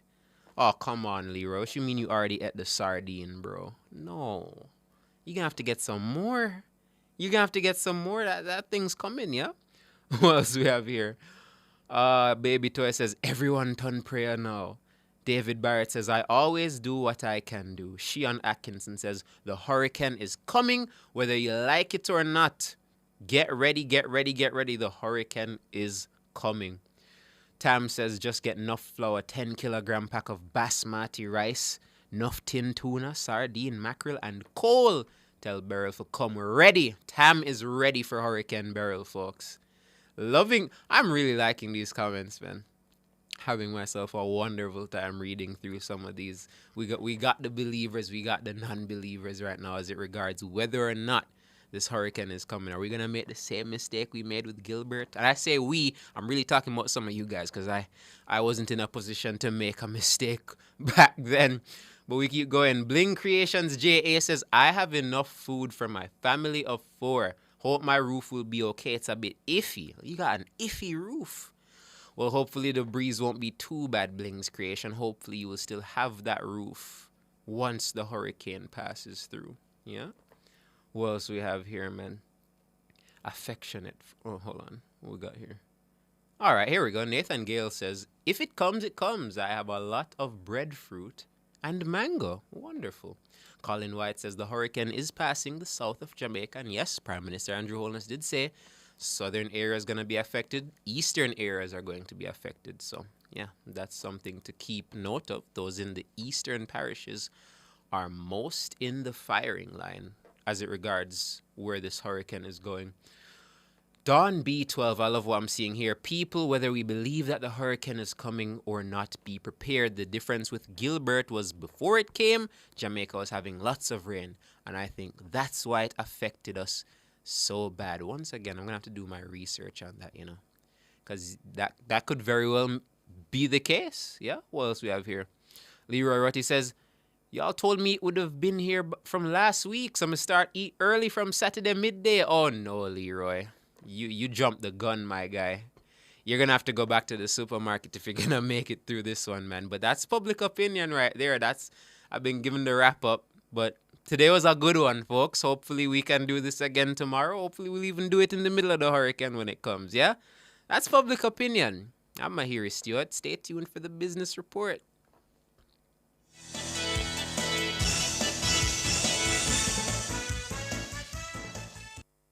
Public Opinion was brought to you by Cleasing Industrial Supplies Limited, Industrial Automation and Control Solutions. Drive the most exciting new vehicles in Jamaica. Schedule your 2024 Ford Ranger pickup or Ford Everest 7-seater SUV test drive now. Call or visit KIG today. The time by KIG is 6:32. Don't let poor vision hold your children back. IQ Optical gives complimentary standard reflection-free lenses to children and teachers until May 31. Conditions apply. The temperature by IQ Optical is... It's 31 degrees Celsius in Kingston. It's 28 degrees Celsius in Montego Bay.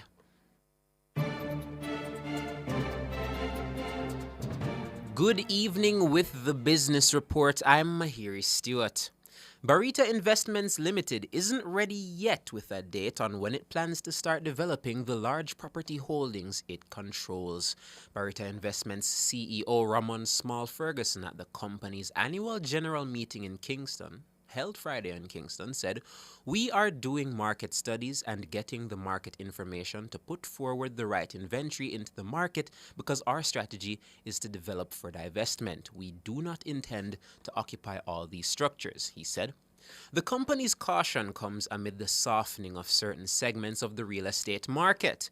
Currently, residential housing starts from the large state-led developer National Housing Trust have dipped from 56.5% in the March quarter, the biggest decline in the overall real estate market, which was down 4.5% according to the Planning Institute of Jamaica. On Friday, Mr. Small Ferguson said the timing of the real estate projects was key. And internationally, Facebook's parent company, Meta, has been accused of breaking Europe's new digital competition rules over its pay or consent advertising model. Late last year, Meta launched a service called Subscription for No Ads, allowing European users of Facebook and Instagram to pay up to €12.99 a month for ad-free versions.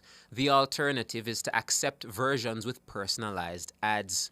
The European Commission said in a statement on Monday that, in its preliminary view, the binary code forces users to consent to the use of their personal data and fails to provide them a less personalized but equivalent version of Meta's social networks. If the provisional findings of the Commission's investigation are confirmed, the EU could hit Meta with a fine equivalent to 10% of its global annual revenue under its landmark Digital Markets Act. Based on the company's 2023 results, that would amount to $13.5 billion. Meta said it didn't accept the Commission's findings. And finally, in the currency markets, at the close of trading today, it cost 154 Jamaican dollars and 88 cents to buy $1. It cost 194 Jamaican dollars and 8 cents to buy £1 British pound, and it cost 113 Jamaican dollars and 64 cents to buy the Canadian dollar. That's the Business Report. Stay tuned.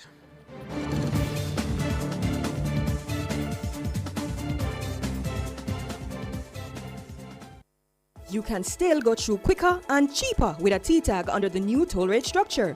Effective July 6, there will be some changes to the toll rates at the Portmore, Spanish Town, Vineyards and Maypen toll plazas. But don't worry, with a T-tag, all Class 1 and Class 2 customers will enjoy discounted rates for every single passage. Plus, your 10th weekly trip through the same toll plaza is free. Visit transjamhighways.com for details. Get your T-tag today from any Highway 2000 East-West manual toll booth. CIBC Caribbean wishes to advise its clients that their branches and corporate offices will close at 12 noon on Tuesday, July 2, 2024, as the country prepares for the passing of Hurricane Beryl. All locations will remain closed on Wednesday, July 3, 2024. Customers may continue to access their accounts via the bank's ATM network, mobile app, and online banking, and may contact customer care for assistance at 1-866-743-2257. CIBC Caribbean will provide an update on the reopening of their locations once the all-clear has been given and encourages all Jamaicans to be safe during this time. Guardian Group, Guardian Life Limited, and Guardian General Jamaica wishes to advise all valued customers that due to the pending inclement weather associated with Hurricane Beryl, their offices will be closed as follows: Tuesday, July 2, 2024 from 12 noon, and Wednesday, July 3, 2024 all day. Customers are encouraged to take advantage of their online facilities via myguardiangroup.com to transact business. Guardian Group encourages everyone to be vigilant and take all the necessary precautions to ensure your safety and that of your loved ones. This is an advisory from the Minister of Agriculture, Fisheries and Mining. As Hurricane Beryl threatens the island, the Ministry of Agriculture, Fisheries and Mining is taking proactive measures to support our farmers, fishers and mining stakeholders in safeguarding these vital sectors. The ministry has fully mobilized a hurricane response team dedicated to preparing for and mitigating the impacts of the impending storm. The ministry has dispatched a team of extension officers to flood-prone areas, including vegetable farming regions in Clarendon and St. Anne. These officers are providing essential support and guidance to farmers, helping them to prepare effectively for the hurricane. In anticipation of heavy rainfall and potential flooding, several drains and waterways have already been cleared.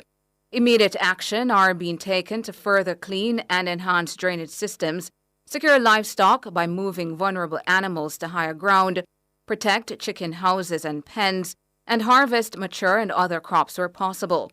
Our agri-park farmers are advised to work with the Agri-Invest Corporation AIC to ensure these production zones are prepared to reduce the risk of flooding and damage to crops and infrastructure. Additionally, essential equipment is being moved to strategic locations across all parishes. This equipment will be available to assist farmers with emergency response operations, including clearing debris and blocked drains and facilitating recovery efforts in the aftermath of the storm. All systems are on full alert, and teams have been dispatched from our agencies.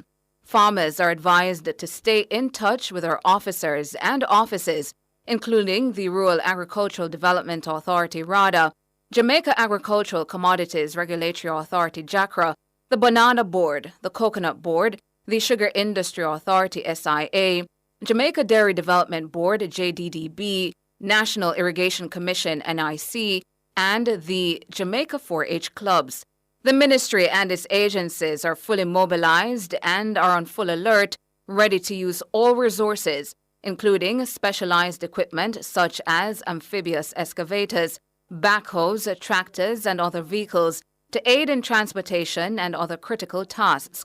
Farmers are also advised to secure all storage facilities and other structures and harvest mature crops where possible to help minimize potential losses. Livestock should be relocated to higher ground, and feed supplies should be secured. Greenhouse farmers should remove the plastic coverings where necessary to effectively secure these structures. Staying informed through official updates and maintaining communication with local agricultural extension officers for real-time support and information is crucial.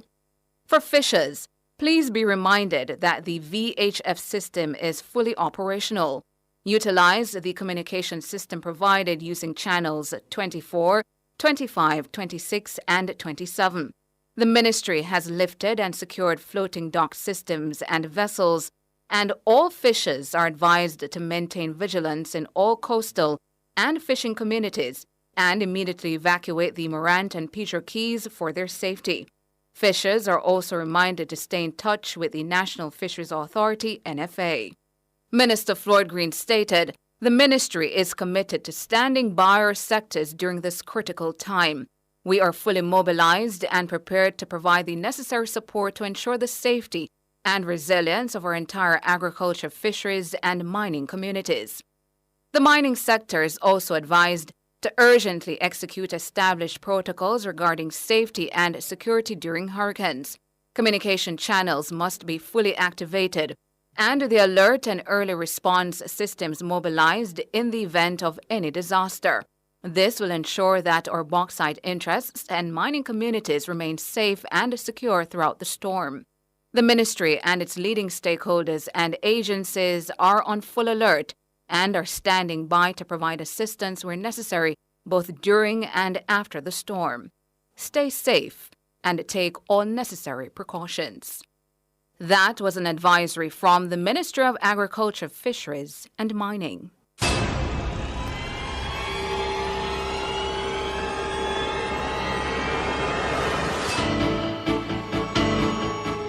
If it's in the public's interest, it's the nation's business during Nationwide at 5. The nation's business.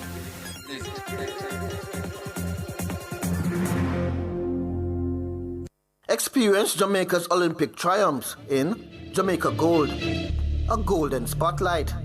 Brought to you by Horton's Pharmacy. Horton's RX Pack for better medication management. 4 years after Arthur Wint won the men's 400 meters at the 1948 Olympics, George Roden won the event to ensure the title remained with Jamaica. Roden competed in the 1948 Summer Olympics but did not win a medal, being eliminated in the heats of the 100 meters and the semi-final of the 400 meters. He was also a member of the heavily favored Jamaican 4x400 meters relay team, but when Wint pulled a muscle in the final, their chances of a medal were gone. After a disappointing showing at the 1948 Summer Games, Roden was successful at the 1952 Olympics in Helsinki. As world record holder, he was one of the pre-race favorites in the 400 meters, which he won in a close battle with his compatriot Herb McKinley. McKinley says the photo-finish judge awarded the race to the right man. Again, there was a photo finish, and I lost the judgment. But there was no doubt that Roden had actually beat me in this, although both of us at the same time. You just experienced a Jamaican Olympic triumph in Jamaica Gold, a golden spotlight. Brought to you by Horton's Pharmacy. Horton's RX Pack for better medication management. Chewy flavor with delight. It really, really nice. May I have to say it twice. The time by Jamaica Mountain Peak Golden Turmeric Latte is... It's 6:44. Nation's Business is brought to you by BH Paints. Paint it, love it with BH Paints. Good evening, good evening. Thank you so much for staying with us here on Nationwide at 5. It's time for the Nation's Business. I'm Ricardo Brooks. And I'm Cliff Hughes. And we're still tracking Hurricane Beryl, which battered several islands in the Caribbean today. It slammed into Grenada on Monday morning, one of the Caribbean islands in the direct path of the powerful Category 4 storm. Beryl, with winds of up to 150 miles per hour, is the most powerful hurricane to form in June. It blew off roofs, uprooted trees, and caused other damage in Carriacou, one of the islands of Grenada, and elsewhere in the southeast Caribbean. Grenada's National Disaster Coordinator, Terence Walters, says officials received reports of devastation from Carriacou and surrounding islands. Prime Minister Dickon Mitchell said he would travel to Carriacou as soon as it's safe, noting that there's been an extensive storm surge. Barbados, St. Vincent and the Grenadines, and St. Lucia were also affected by Beryl on Monday. For more now, we're being joined by managing editor at Carib Update News and WPG 10 Television, Hamlet Mark out of Grenada, and Laverne King in St. Vincent and the Grenadines. Good evening, Hamlet, Laverne, good evening. Good evening. Good evening. Good evening. Hi, guys. Good. Let me begin with you, Hamlet, in Grenada. What was it like? How did it go? Well, it was event in two parts. On the mainland, it was not a major event as such. The bulk of the hurricane, the eye passed close to Carriacou, which is a ward island, 13 square mile island north of Grenada. And from all reports, there appears to be complete devastation there. In fact, the Prime Minister said earlier this afternoon that Carriacou was destroyed in half an hour. But the mainland itself, no major issues, no major damage. A few houses here and there lost roofs and so on. We're told from a police source that one person died in the area close to St. George's when a tree fell on his house. So apparently there's at least one death as of now.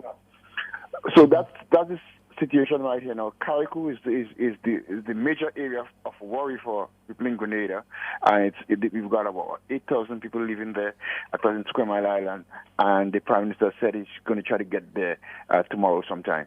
So as at now, no emergency services, as far as you know, have been able to make their way to Carriacou? Well, Carriacou has its own emergency system and so on, and so they'll get support from the mainland. They have a extensive disaster management process there, and I suspect that has already kicked in the island, and the Coast Guard and so on from Grenada has gone up, but in terms of officials and other NADMA people from Grenada, that hasn't taken place yet. And Laverne King, I heard you with Cliff earlier today. You were saying that you were getting reports that people were scared, panicked, as the system was moving across St. Vincent and the Grenadines. What's the latest? In the southern Grenadines, which is also closer to Carriacou. So as you may know or may not, the system passed just in between Union Island, Canawan, and Carriacou. So we got fair share in Union Island. The complete ravage the island there. There's a lot of damage. A lot of houses are flat. I've been getting images from there from friends and family members, and there are a lot of homes that are completely down. Myself, haven't been able to get in touch with my family in the Grenadine Island of Canawan for the past 8+ hours. I am aware, though, that it is because, there's no electricity and also the telephone line, the tower broke. So I am unsure when it will be next that we get communication from that island. So there's a lot. And also on the mainland, I took a drive around myself. That's about an hour ago. There's considerable damage as well. So I can say that every part of St. Vincent and the Grenadines suffered some sort of loss. Any report of fatalities, Laverne? No. All.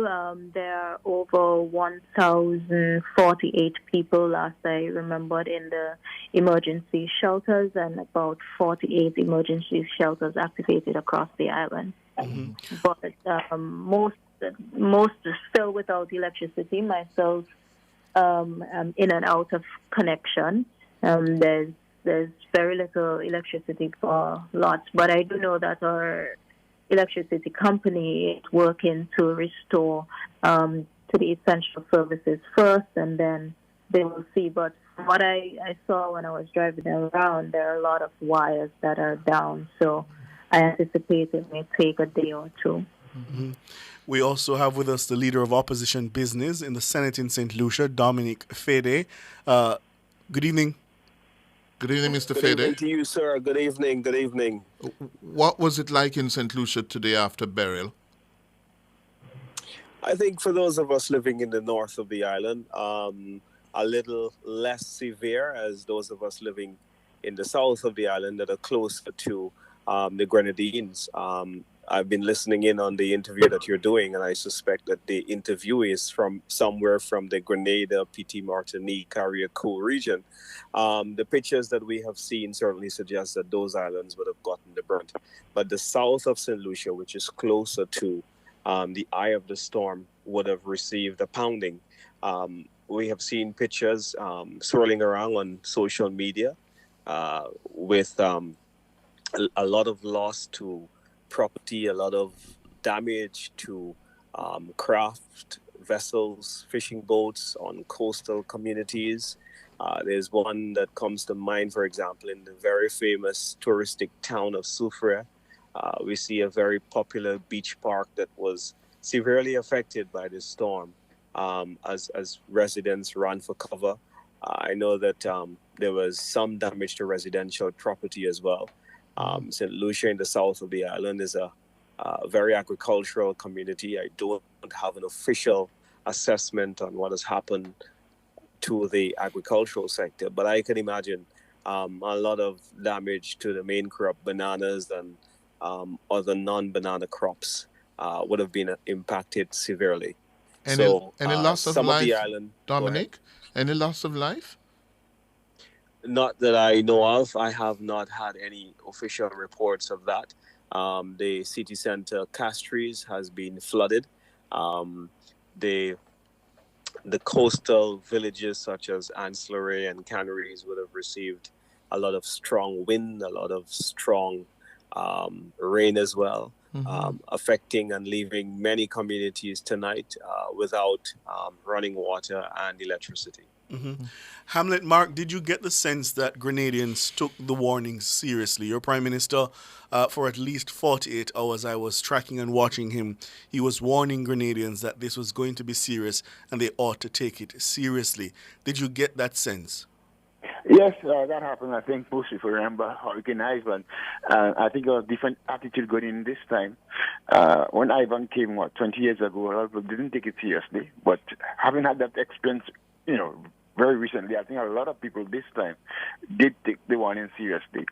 And I think, too, what happened with there were not a lot of lawsuits because there was a lot of reconstruction following Ivan. And so the houses have been built better, better roofs and so on.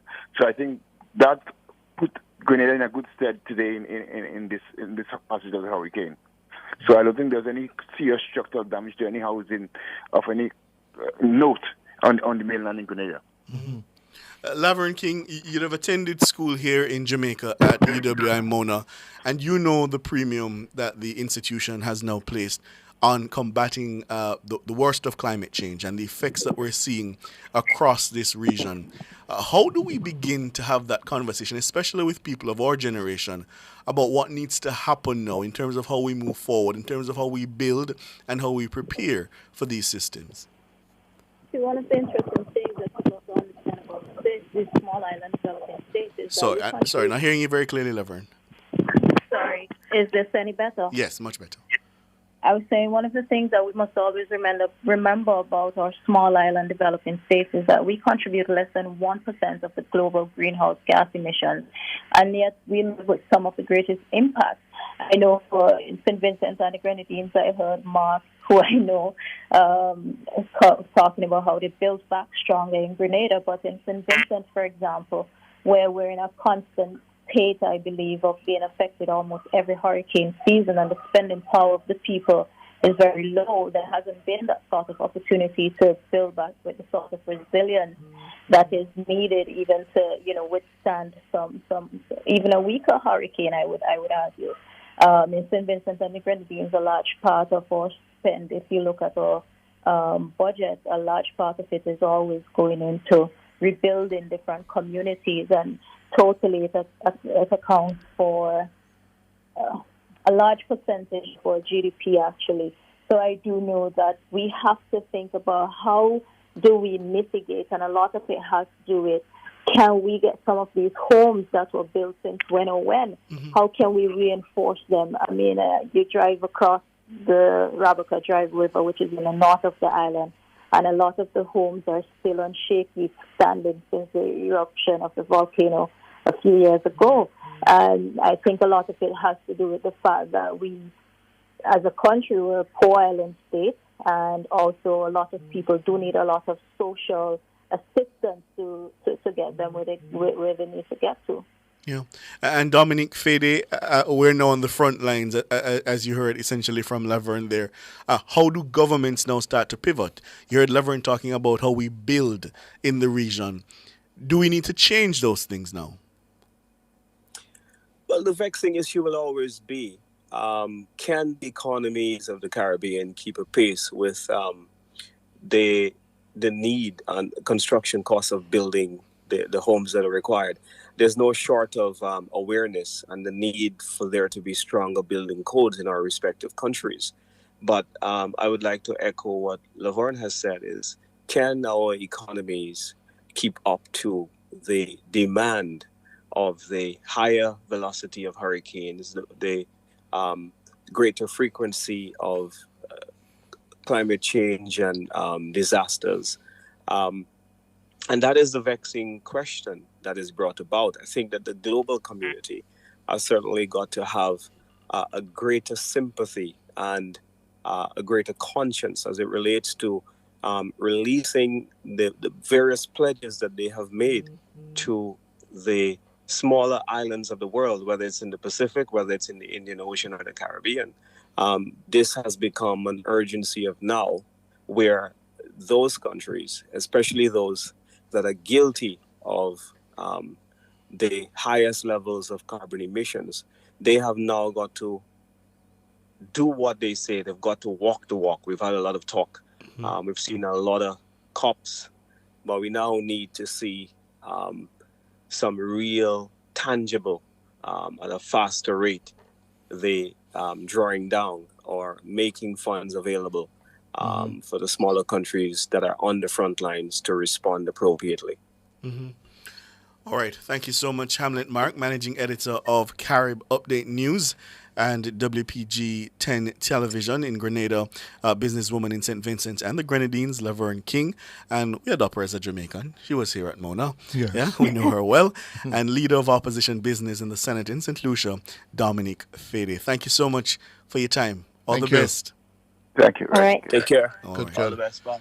And just let me tell you, Jamaica is now under a hurricane warning.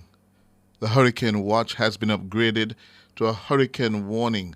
That's the word from the cabinet, the government of Jamaica this evening, that based on the advice of the Minister of Local Government and Community Development, Desmond McKenzie, as well as the latest recommendation from the Met Office to move Jamaica from a hurricane watch to a hurricane warning, the government will structure its disaster response to Hurricane Beryl under the Disaster Risk Management Act. The Disaster Risk Management Act grants additional authority to coordinate and execute a range of emergency response activities. The Prime Minister is quoted as saying, "The main priority of the administration at this time is the safety of the Jamaican people. By invoking the DRMA, we are taking a proactive stance to prepare and protect our nation against any potential threats posed by Beryl. The machinery of government," says Prime Minister Holness, "has been mobilized, and we are ready to respond to any eventuality. We will weather this storm together." Prime Minister Andrew Holness. Very serious update there. The country now under a hurricane warning, upgraded from a watch, and the response is being executed under the Disaster Risk Management Act. You'll remember that act from COVID, the DRMA. Some health advisories, Cliff, from the Ministry of Health and Wellness. The ministry is advising persons with chronic illnesses that as Jamaica continues to prepare for inclement weather associated with Hurricane Beryl, the Ministry of Health and Wellness is advising persons with diabetes, high blood pressure, heart disease, and asthma to ensure that you have adequate supply of medication. The ministry says if you must evacuate your homes, ensure that you take your medications with you to the place of shelter and continue to take them as prescribed by your doctor while away from home. And the Ministry of Health is also advising pregnant women, quote, "As Jamaica continues to prepare for inclement weather associated with Hurricane Beryl, the Ministry of Health and Wellness is advising pregnant women who are within 1 month of their delivery date to relocate to family or friends who are near a hospital or delivery center. The ministry says once it is safe to do so, continue routine checkup with your doctor or health facility. All public hospitals will remain open." That was a health advisory for pregnant women from the Ministry of Health and Wellness. This is serious. The state, the Jamaican government is taking it seriously, and we all need to do the same. Yes, so you heard from the Prime Minister, if you are in low-lying, flood-prone areas, you heard from the mayors, start to think about what's to happen, what you need to do, your exit points. If you need to get to a shelter, we're uploading the shelters on our website with all the numbers, yeah? So if you need to contact a shelter, you need to do that. Have a plan if you need to move to a resident, a neighbor, or a member of your family. You need to make that plan. And of course, you should by now have made some preparations in terms of food and that kind of a thing. And a warning means that we are going to be impacted. We're Yes. not watching anymore. We're now bracing. And that's within 24 hours. Within 24 hours, we are going to be having hurricane-like conditions across the island of Jamaica. Time for the break. We'll continue to track Beryl right here on Nationwide 90 FM.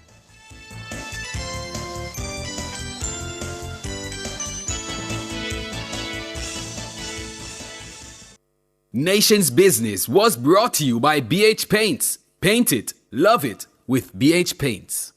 The mission of the Ministry of Legal and Constitutional Affairs includes revising Jamaica's legal and constitutional infrastructure and accelerating the pace of reform. The time by the MLCA is... It's 2 minutes after 7. You can still go through quicker and cheaper with a T-tag under the new toll rate structure. Effective July 6, there will be some changes to the toll rates at the Portmore, Spanish Town, Vineyards and Maypen toll plazas. But don't worry, with a T-tag, all Class 1 and Class 2 customers will enjoy discounted rates for every single passage. Plus, your 10th weekly trip through the same toll plaza is free. Visit transjamhighways.com for details. Get your T-tag today from any Highway 2000 East-West manual toll booth. The Watchman. Exploring issues shaping our society, government, and business. Provocative, unconventional. Dr. Henley Morgan is The Watchman. Good evening. How old is too old? The aging process has forever been the butt of sarcasm and jokes. This line, which I heard spouted from the lips of the moderator at the 60th birthday party of a friend of mine, has not yet been recognized as a quotable quote, but one day it may very well become that. Poking fun at those who have lived long enough to be considered old, this is what he said. Women go through menopause. Men go on pause.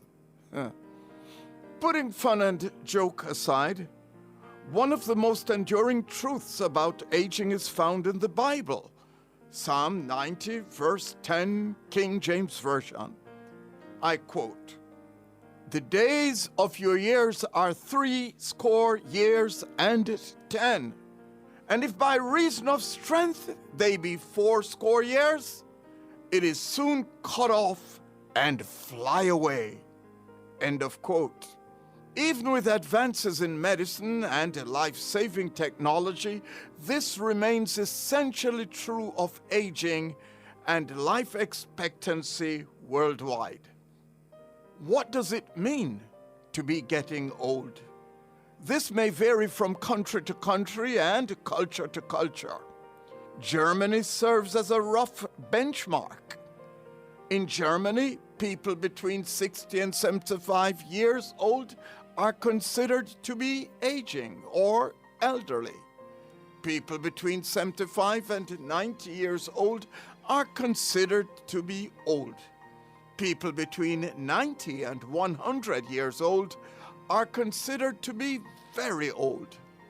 People who are over 100 years old are referred to as centenarians.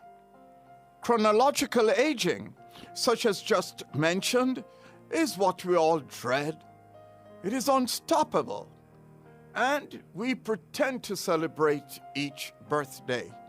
Thank God, it is not the only way people age. There is also what is known as biological aging. This is based on several factors such as heredity, that is, one's genes, as well as one's health, mental and physical fitness.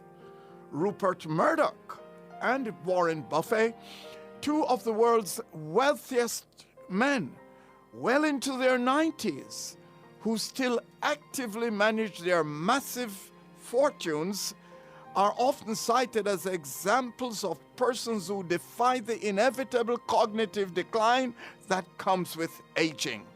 But people whose age is best measured by counting their blessings and not counting their years are to be found in every country and culture. This is the context within which to view and understand the meltdown of US President Joe Biden in his recent globally televised debate with presidential candidate and nemesis Donald Trump.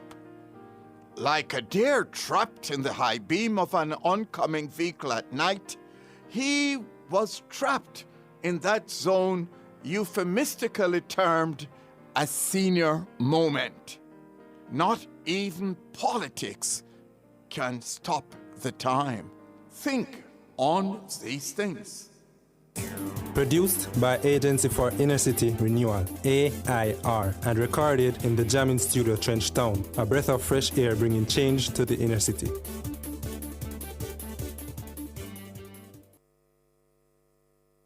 CIBC Caribbean wishes to advise its clients that their branches and corporate offices will close at 12 noon on Tuesday, July 2, 2024, as the country prepares for the passing of Hurricane Beryl. All locations will remain closed on Wednesday, July 3, 2024. Customers may continue to access their accounts via the bank's ATM network, mobile app, and online banking, and may contact customer care for assistance at 1-866-743-2257. CIBC Caribbean will provide an update on the reopening of their locations once the all-clear has been given and encourages all Jamaicans to be safe during this time. Did you know that many of my schoolmates have an unhealthy diet, especially at school? And now 23% of them are overweight and or obese? And so one less sugary drink at my school may mean one friend less, or two or three, at risk of cavities or diabetes. And if we're served less foods high in saturated fats, sugar and sodium, it may reduce our risk from obesity, heart disease and high blood pressure. The solution is simple, right? Act now. Let's get unhealthy foods and beverages out of our schools. A message from the Heart Foundation of Jamaica and partners. Guardian Group, Guardian Life Limited, and Guardian General Jamaica wishes to advise all valued customers that due to the pending inclement weather associated with Hurricane Beryl, their offices will be closed as follows: Tuesday, July 2, 2024 from 12 noon, and Wednesday, July 3, 2024 all day. Customers are encouraged to take advantage of their online facilities via myguardiangroup.com to transact business.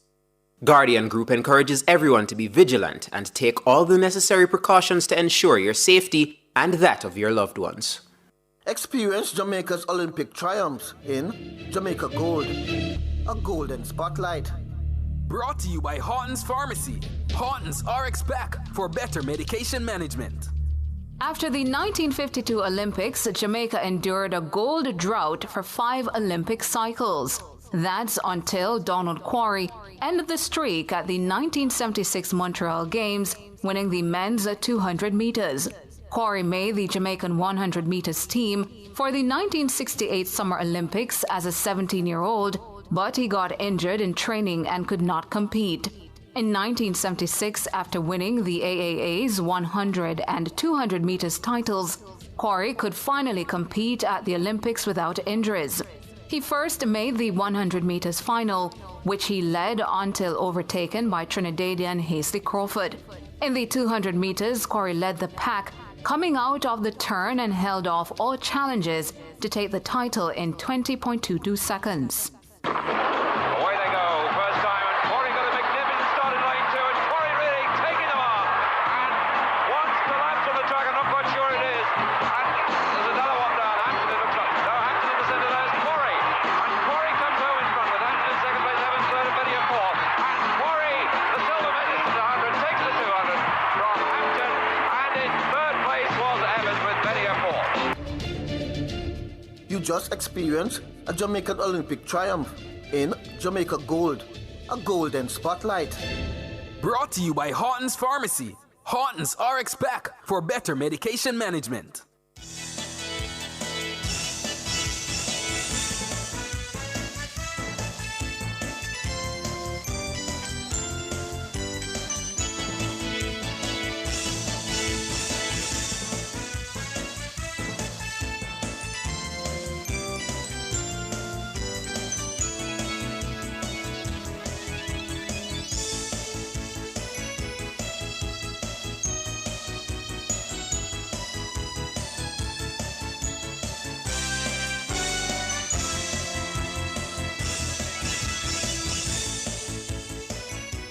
Good afternoon, good afternoon. We continue to track Beryl at 12 minutes after 7 on this Monday evening, Monday, July 1, as Jamaica braces for the arrival of Hurricane Beryl.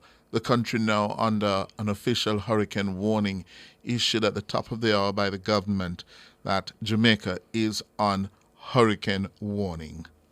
Yes, and the Prime Minister has made available the contact information for parish disaster coordinators.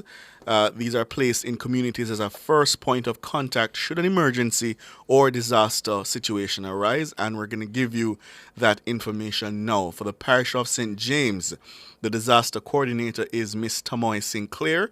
Her number, 876-971-1867. Repeat that number. 971-1867. Of course, 876 going before that. And the parish disaster coordinator for Trelawney, Mrs. Dan Hilton Lewis. Dan Hilton Lewis. So that should be Dion, D-I-O-N, Hilton Lewis. Her number, 843-0125. And of course, 876 before all of the numbers we're going to give you. So Dion Hilton Lewis, the parish disaster coordinator for Trelawney.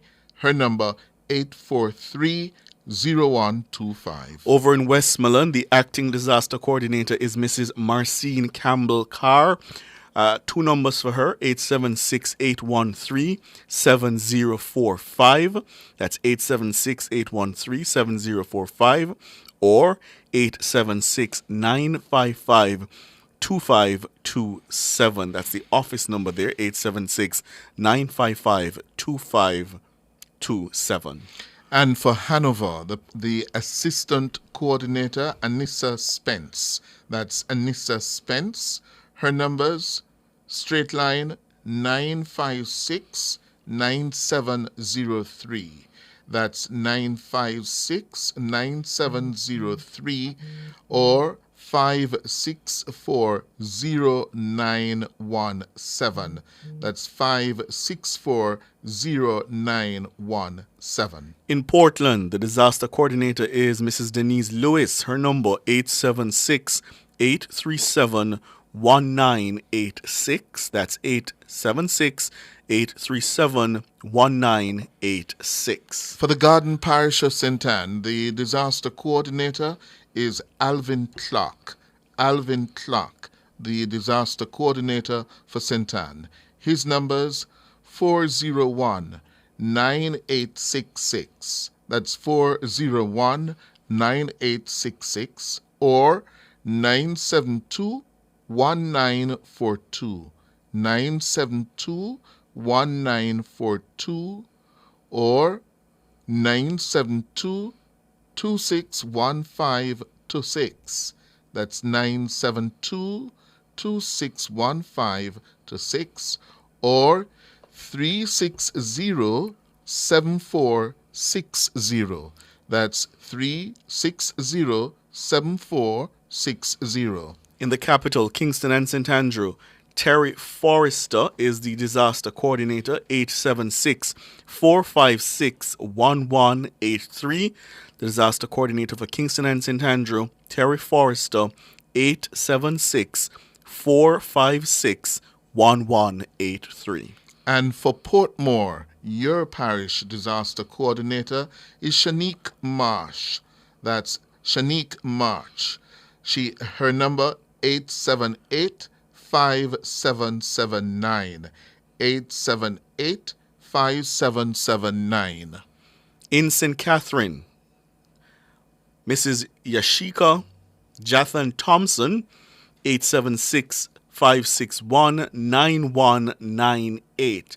So that's St. Catherine, as distinct from Portmore, the disaster coordinator in St. Catherine, 876-561-9198. And for St. Thomas, the parish disaster coordinator is Martina Medley. That's Martina Medley for St. Thomas. Her numbers, 367-2828. That's 367-2828.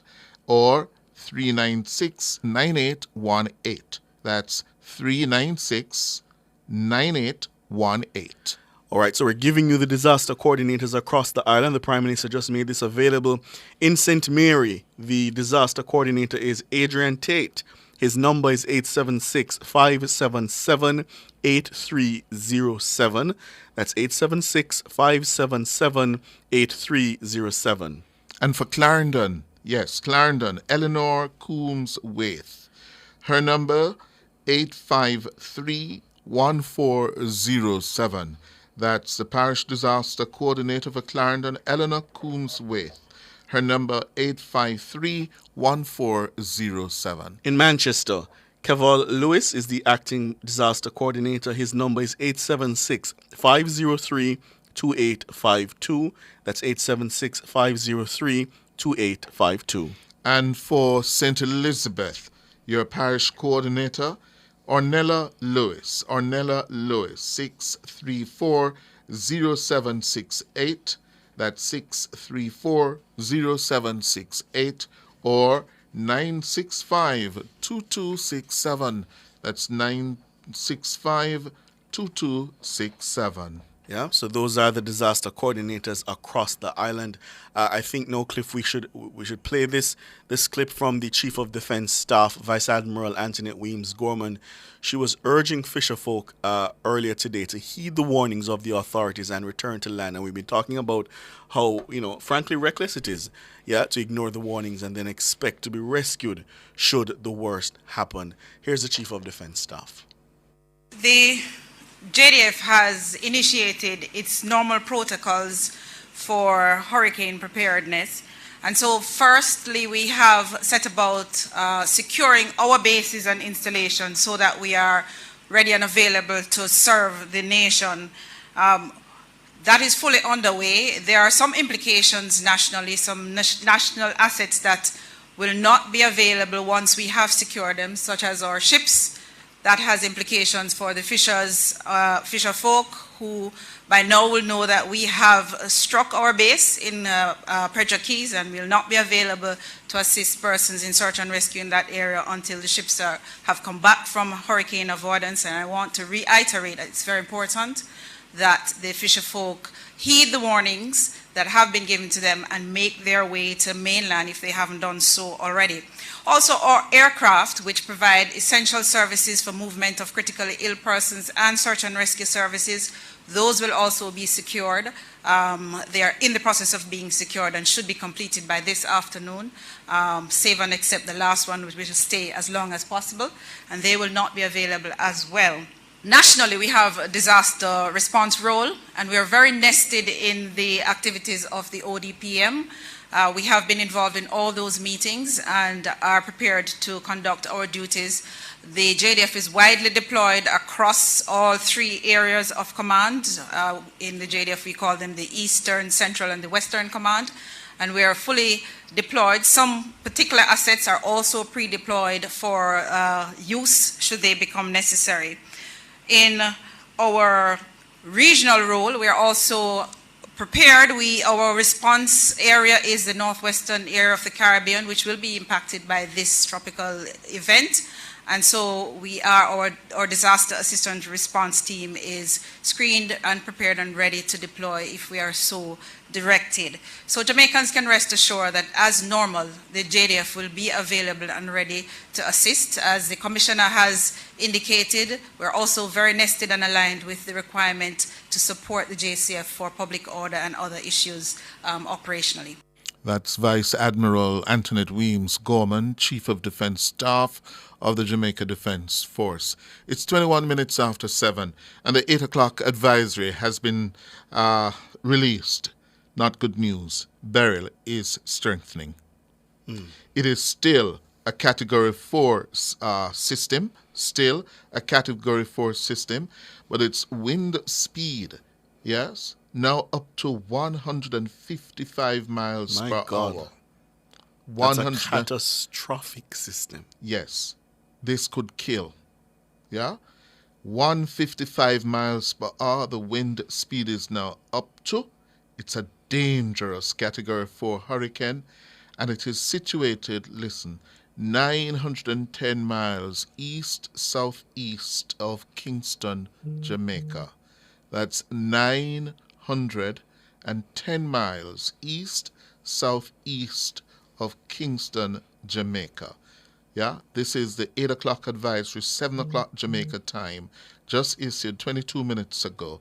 It says Hurricane Beryl continues to strengthen, now with winds of up to 155 miles per hour. It's a dangerous Category 4 hurricane. This could be catastrophic. The government of Jamaica has issued a hurricane warning for all of Jamaica. All of Jamaica now under a hurricane warning. It's only 910 miles east, southeast of Kingston, and it is moving on a track. Yes, it's moving west-northwest, which means it is on a collision course with Jamaica. It's heading straight for Jamaica at 21 miles per hour. It is located at 13.4 degrees north or 64 degrees west. Yes, and it's moving west-northwest at 21 miles per hour. That's at least, if we can say, a good sign. It's moving quickly. Hopefully it doesn't slow down. Right. The advisories and notices are But coming if you look in the image now, Jamaica is right in full red. Yes. It's totally blanketing Jamaica. Yeah. Yeah. So you don't need any more warning now. Yeah. We're going to take a hit. We got to be ready now. It is that serious. All the naysayers, all the doubters, get ready. We're going to take a hit from Miss Beryl. And the advisories and notices continue to come in as the situation, the seriousness of the situation becomes more clear. We now have a notice from JMMB Group. It wishes to advise its clients that due to the anticipated effects associated with the passage of Hurricane Beryl, all JMMB branch locations will close at 12 noon tomorrow, Tuesday, July 2, and will also be closed Wednesday, July 3. The JMMB Group invites its clients to call 876-998-JMMB. That's 876-998-5662 for further updates on its operations or to stay connected to its website and social media pages. JMMB encourages all Jamaicans to take every precaution to preserve life and property. That advisory from the JMMB Group. They're closing tomorrow at 12 and will remain closed Wednesday, July 3. Yes. Category 4, 155 miles per hour. There's the image. If you're on YouTube with us, Nationwide 90 FM Live page, you see the projected path, the cone, totally surrounding Jamaica. Yes, it's entered the southeastern Caribbean, and it is now going west-northwest. And that is taking it, as I said, on a collision course with Jamaica. It's only 910 miles east-southeast of Kingston. Yes? So, and you see when it gets to Kingston, the time, it's about 1 Wednesday afternoon. About 2. 2 Yes. Wednesday afternoon. Yes. We are at 7:26 Monday evening. So we have a day. Yeah. We have literally 36 hours now to get ready. Yes. To batten down, be in place. Wherever you're going to ride it out, you should know that by now. Where you're going to ride out Miss Beryl. Yeah. Papa Nana told me this morning he's not calling her Miss Beryl. Yes. We're in a friend Beryl. Nobody come here. Yeah. But that's the nature of nature we're facing. Heed the warnings, take it seriously. If you need to move now, or at least make a plan so you know what you need to do. Yeah? Yeah. Let's take the break. This is Nationwide at 5. The numbers to call after the break, 630-9371-4, 618-8255. Just seeing on Twitter in Barbados, Bridgetown, Barbados, the party boat Jolly Roger has sunk due to Hurricane Beryl. If you go to Barbados and you had party in Barbados, you had to go on the Jolly Roger in Bridgetown. I've been there. Several parties on a Friday night in Jolly Roger. Beryl sink it.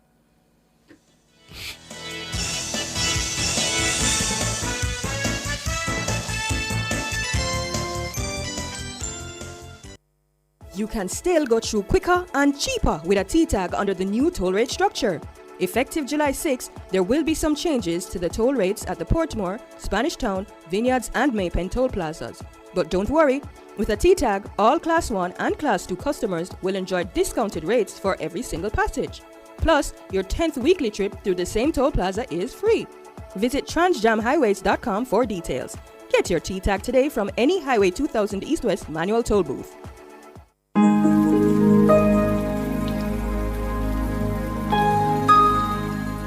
Hi there. Here's some good news for these trying times. Quote, "By God's word, I can see where I'm going. They throw a beam of light on my dark path." Unquote. Psalm 119, verse 105. Listen for God's Word weekdays at 5:45 a.m. and 12:55 p.m. through Oasis. Stop by for a refreshing drink and share a God perspective for the day. Oasis. Weekdays 5:45 a.m. and 12:55 p.m. right here on Nationwide, a revolution in media.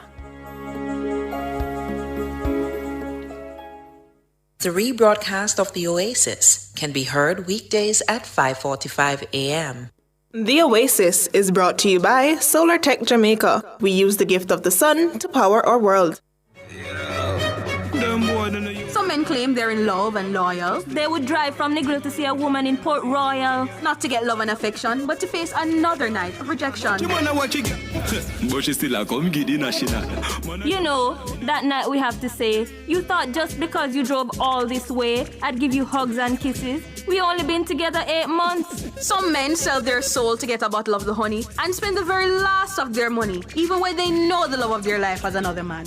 What makes a man join a circus to play these tricks? This Tuesday's topic, if she can play you left, right, up and down, why not accept your... Affairs of the Heart is brought to you by Supermed Pharmacy. Super happy, super healthy, Supermed. ABC Electrical Sales. We make things as easy as ABC. The JMMB Group wishes to advise its clients that due to the anticipated effects associated with the passage of Hurricane Beryl, all JMMB branch locations will be closed at 12 noon tomorrow, Tuesday, July 2. They will remain closed Wednesday, July 3. The JMMB Group invites its clients to call 876-998-5662 for further updates on its operations or to stay connected to its website and social media pages. JMMB Group encourages all Jamaicans to take every precaution to preserve life and property.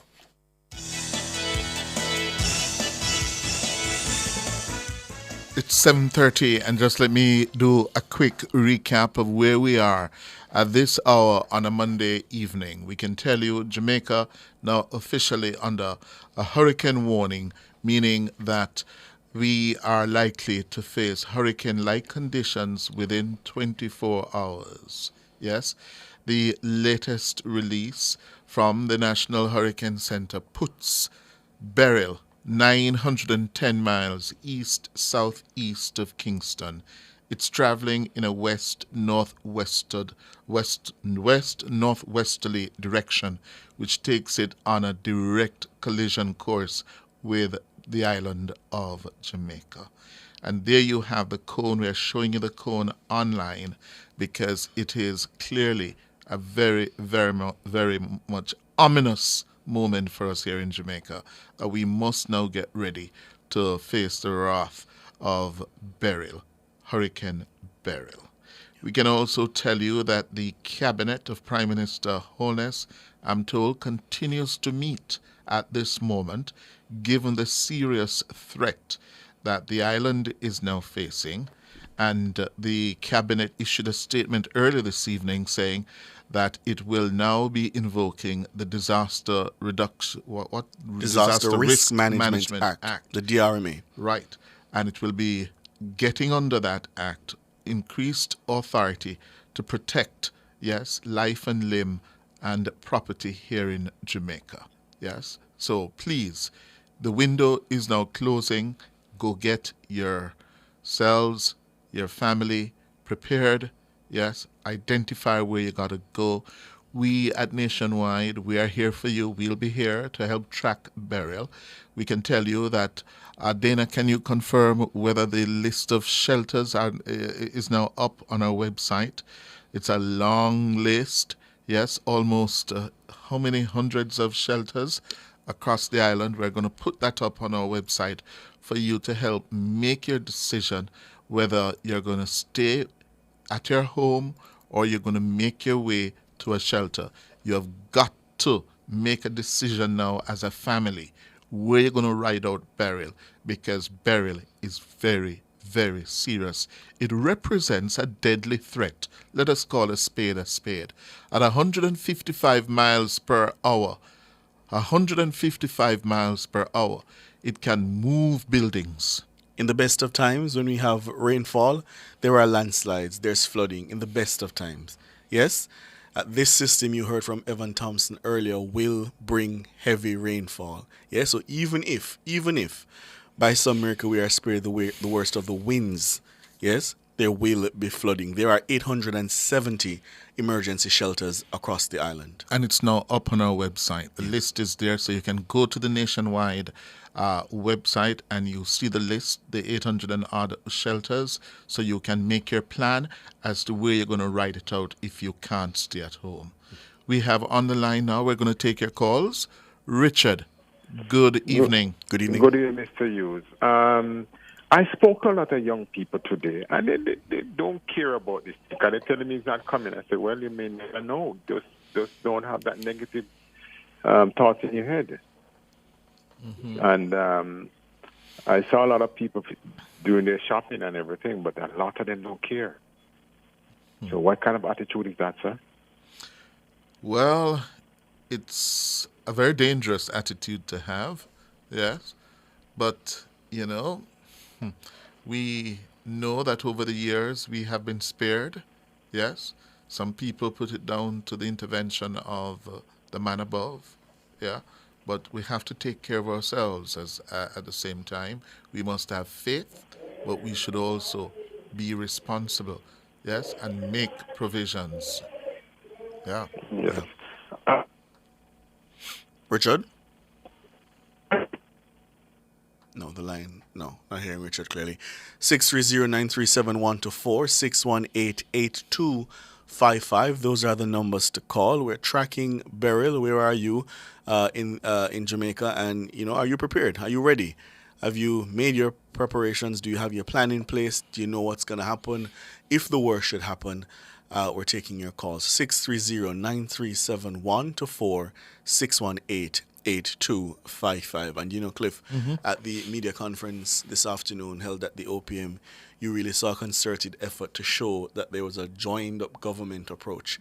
All the necessary stakeholders were on hand and essentially saying that, you know, they are in contact with each other and they are ready. Yeah, yes. And you got the sense that the government is taking it very, very seriously. And we can only hope now that Jamaicans will follow suit. Yes. And also that when it arrives here, sometime on Wednesday afternoon into Wednesday evening, the systems, the preparations will work. Execution. Yes. I'm particularly concerned about the drainage system across the country. Yes.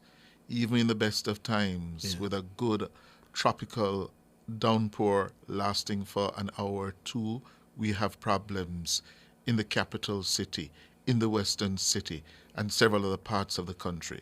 If this system is going to strike Jamaica and sit on top of us for a good 3-4 hours with that kind of wind speed, with the amount of rain it's expected to dump on us, we could be in for a very, very rough ride. Yeah.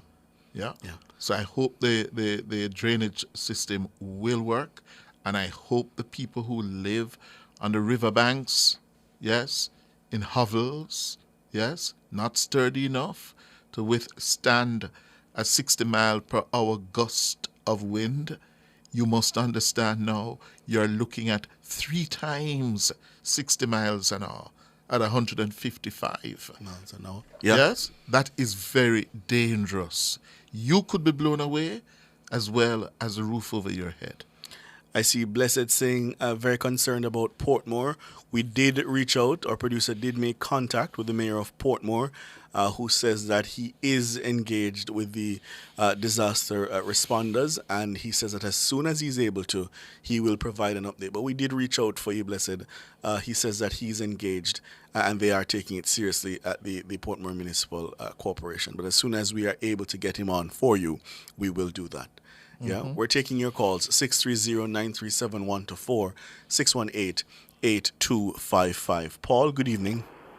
Good evening, everybody. Good evening. Mr. Hughes, I'm glad you're there employing people to get ready because it looks serious. I live by the sea, and I know that by tomorrow morning I'll be fully buttoned down, and then I will be gone to somewhere safer. Yes. Yes. And I hope everybody is following that type of example. Are you in the eastern end of the island? Sorry? Are you in the eastern end of the island? No, I'm in Black River in St. Elizabeth. Oh, yes. And it's coming along the south coast. Yes, it is. Yes, you'd be vulnerable as well. Yeah, so we won't be at home.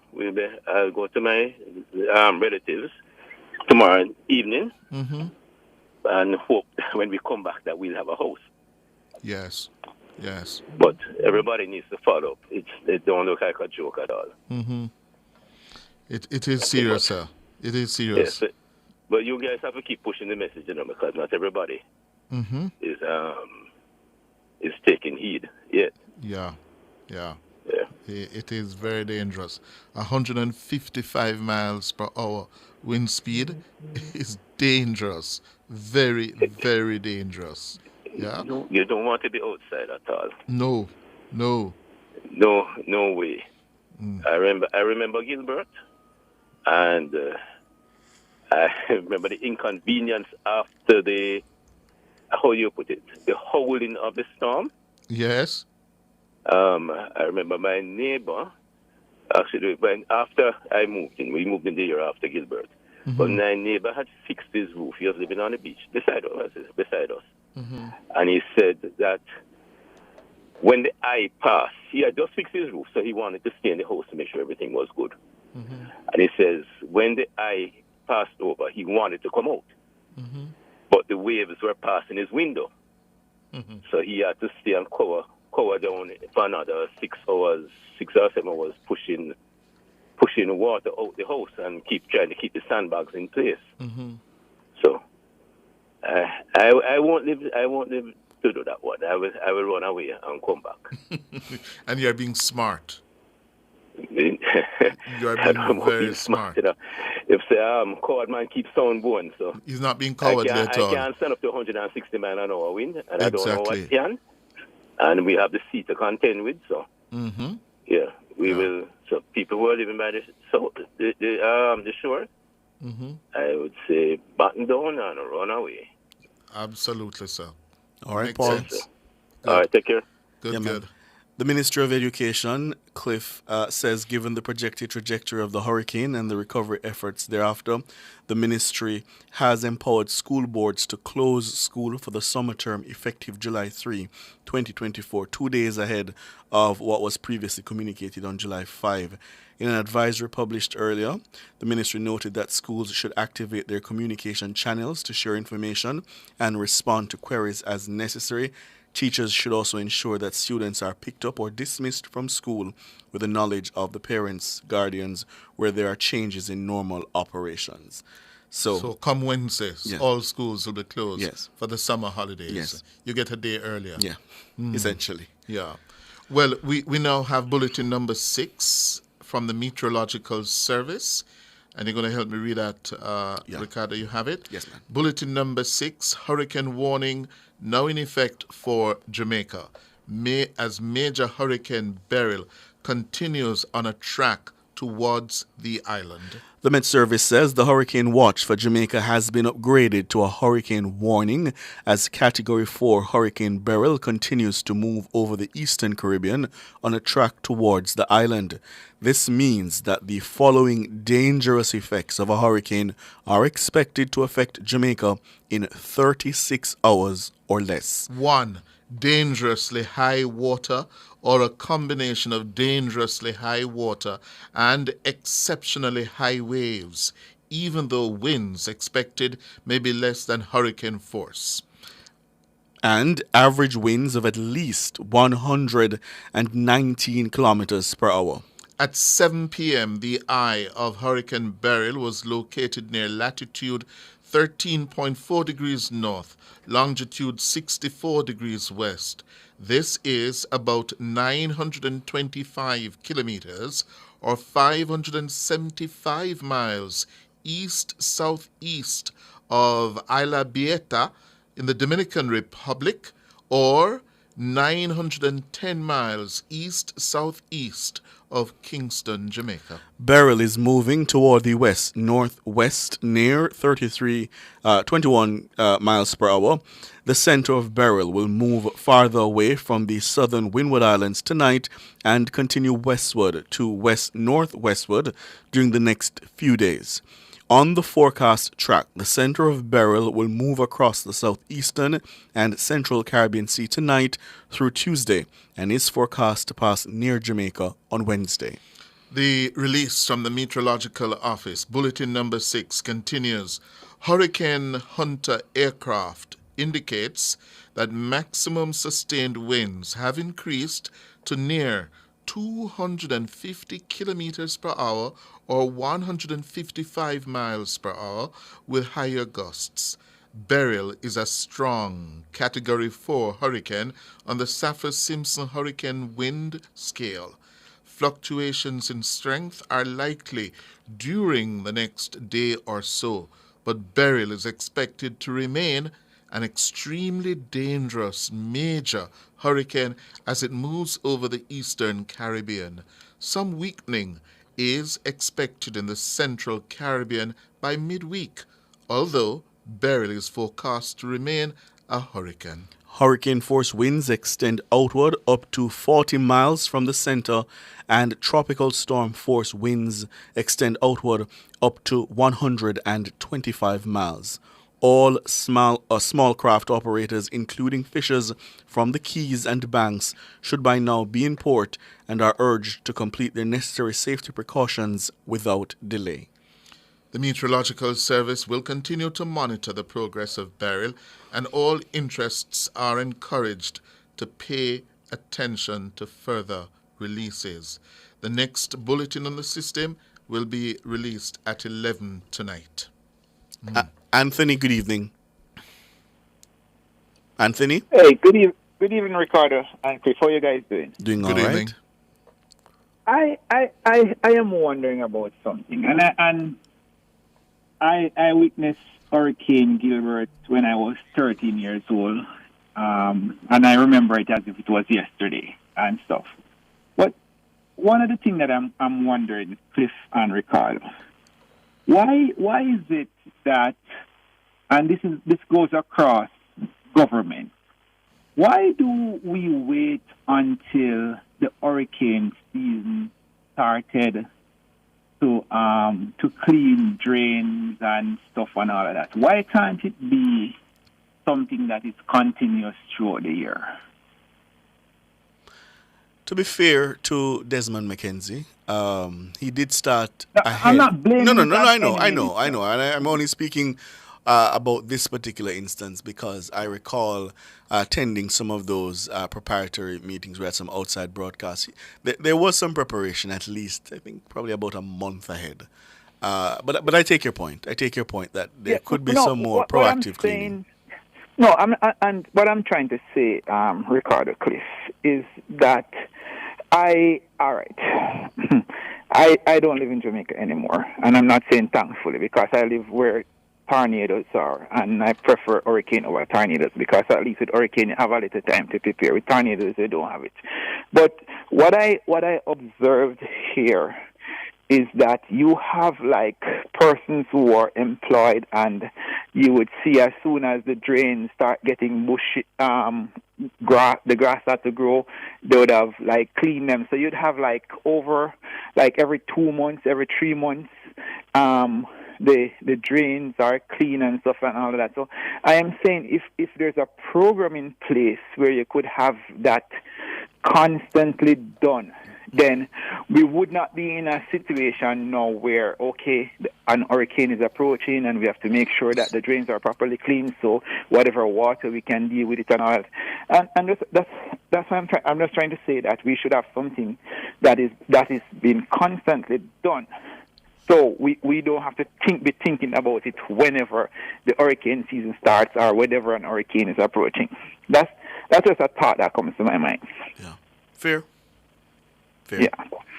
All right. I hope everybody heed the warnings and be safe.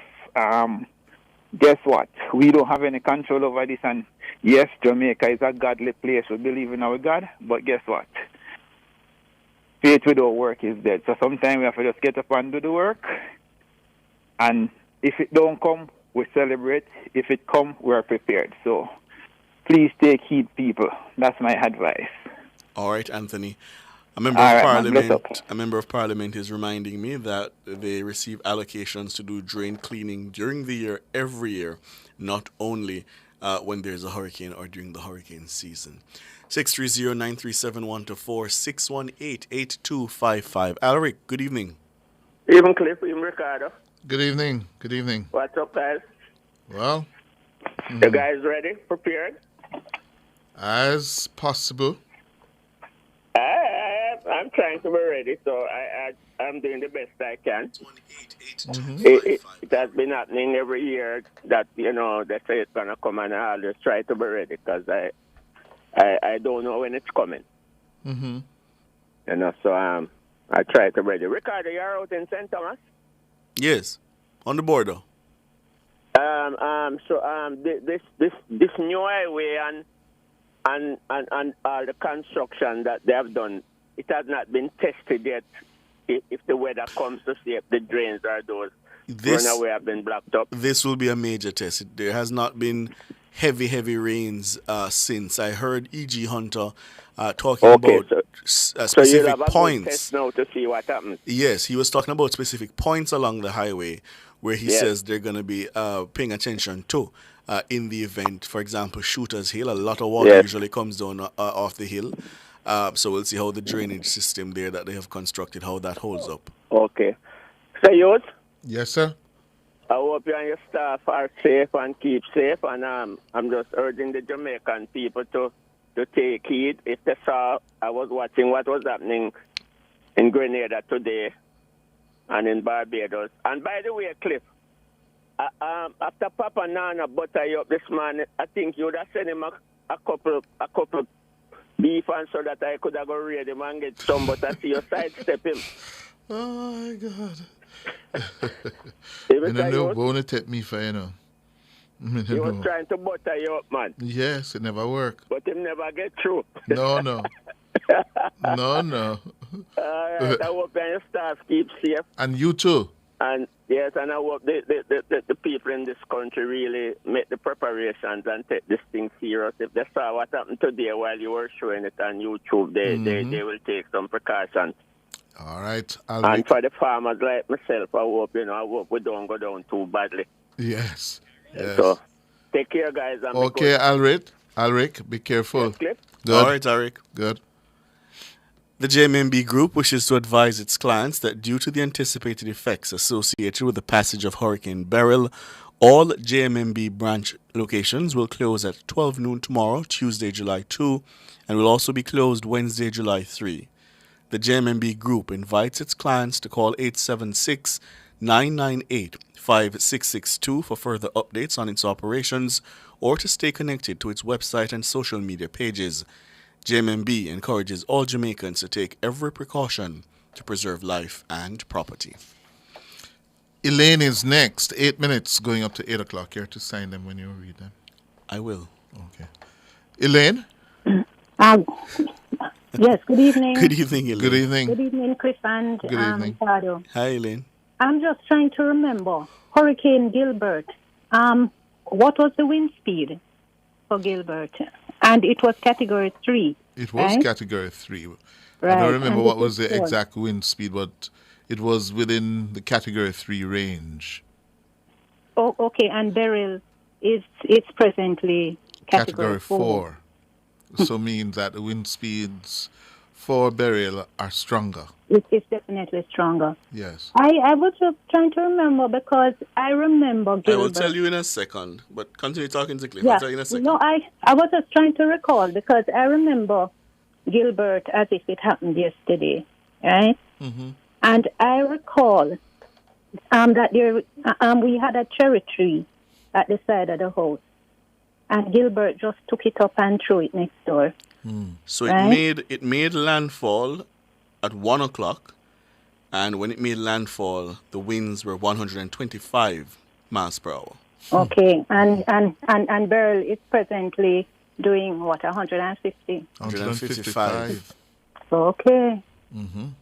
Okay, Mr. Hughes, I was just trying to remember, and I'm just urging Jamaicans to take it seriously because there are several people who still believe that nothing much is going to happen, Yes. right? But I do recall Gilbert, as I said, and if this is presently coming stronger than Gilbert, Mm-hmm. we really need to take it very seriously. Yes, we do. Okay then. Okay. And I pray for all. I pray for protection for all For of all us. of us, yes. Okay Barring then. none. Take care. Okay. Yeah. Bye bye. All right. You know, the technology is fascinating, you know. Mhm. This Hurricane Tracker app allows you to go back to any hurricane. Wow. And it tells you the exact time. So it tells you the 12th of September 1988 Mhm. at 1 o'clock. It made landfall right there near, what is that, near Spanish Town. Mhm. Yeah. Near Old Harbor at Reek Point, Hellshaw. Yeah. Mhm. You can even zoom into exactly where it made landfall. Wow. And it was 125 miles per hour at Mhm. that time. Yeah. Mm. As a major hurricane. And then it passed straight across the Yes. length of Jamaica. Yeah. Colin, good evening. Hey, good evening, Cliff. How you doing, my brethren? I'm good. Colin Bell from East Portland. Hi. MP candidate. Yes, sir. And Deputy Shadow Minister on Culture and the Creative Industry. Let me just first join though, Cliff, in asking all Jamaicans to take this serious, follow the bulletins, and take the necessary precautions. We don't want to lose any life to this. We are getting the warnings, and I am begging our citizens to heed the warnings and pay attention. However, what I call about Cliff, last week, Tuesday, the Minister of Culture, Sports and Gender, all the other ministries that she has, made her sectorial debate in the Parliament, and I have a few questions. My first question is that in 2021-2022, in her sectorial debate, she said that Jamaica earned $2.2 billion from the culture and the creative industry. However, in 2023-2024 sectorial presentation, she made no mention of Jamaica's earnings from the culture and the creative industry. So that's the first question I'd love for the minister to address. What's the when question? you next have her on, Cliff. What's the question? What's the question? What was Jamaica's earning from the culture and the creative industry for 2022-2023 financial year and 2023-2024 financial year? She told us in 2021-2022 that the earnings were $2.2 billion Jamaican. And I am very disappointed, Cliff, that an industry that Jamaica should be earning major bucks from. But Mr. Bell, haven't you already raised these issues? You raised them from as far back as June 26 in your media release, yourself and Deborah Hicklin Gordon. Haven't you already raised these questions to the minister? We never asked those questions. Those questions were not asked. I see you here saying that you're committed to optimizing investment in the cultural and creative industries to increase returns and earnings for more Jamaicans. The initiative aims to boost domestic and global creative goods. So you want to earn more. That's what that's essentially the thrust. Yes. Because what happened, my brother, the industry is valued globally at $3 trillion annually. And Jamaica, with its talent and where we are positioned in the world, we should be earning way more. I am saying to you that $2.2 billion is actually 0.0046% of the $3 trillion. And with our talent, have you tried to sit down with the minister? No, I have never been able to have a sit down. May I suggest that you try to have a sit down with her? I tried calling the minister on many occasions, but I want to put it in the public domain. Or perhaps you could have one of your colleagues raise the matter in the House of Representatives. Mr. Bell, we work on that too, but why Mr. Bell, politics, you should learn a little bit about timing as well. It's 2 minutes to 8 o'clock and we're talking about burial. Now is not the time to talk about this. And the program will end. Yes. Oh. Thank you very much. As I said, Stay safe. As my first statement were, Cliff, Stay safe. I am urging our citizens to really pay attention to the bulletin. All right, sir. Thank you. Take care of yourself out there in Portland. That's where we're going to leave it for this Monday evening. We'll be back here, God willing, tomorrow morning. And, of course, we'll be here tracking burial for you come Wednesday and throughout the day Wednesday into the night if necessary. Nationwide, we'll be here to keep your company, yes? To walk with you through burial. Me no want no bully beef, I tell you, me no want no bully beef and me no want no mackerel and me no want no tuna. So make sure... Where you want? Where we want everywhere bugs. You go, you walk with your lamb belly. Yes, where we want bugs. Some steak. No bugs are still like you. No, shrimp. Your bugs shrimp. Shrimp? Yeah, you're not. Have we a camp and give you bully beef? I'm going to bring and show the YouTuber. You want egg? Me no want an egg. If you give me bully beef, me gonna show the YouTuber them. You want rundown? I can't eat some rundown. Yeah. You want curry chicken? Yes. Yeah, with some curry goat. Shelly white rice. Not curry chicken back. Rainy weather food. Curry chicken back? Yeah, man, rainy weather food. And make you come scandalize me. No, man, we eat the chicken back. Me eat chicken back. It's because I'm Irish tonight. Irish? Yeah. Oh, my son. You go on. Me no want a mackerel and me no want a canned beef. Bully beef is the name of the game. No bully beef, Cliff. You're lucky.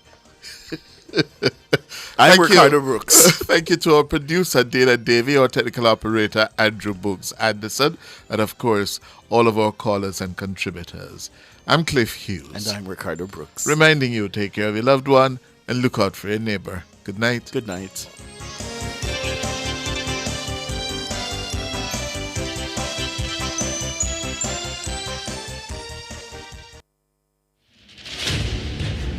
On July 3 and 4, Privacy and Legal Management Consultants Limited will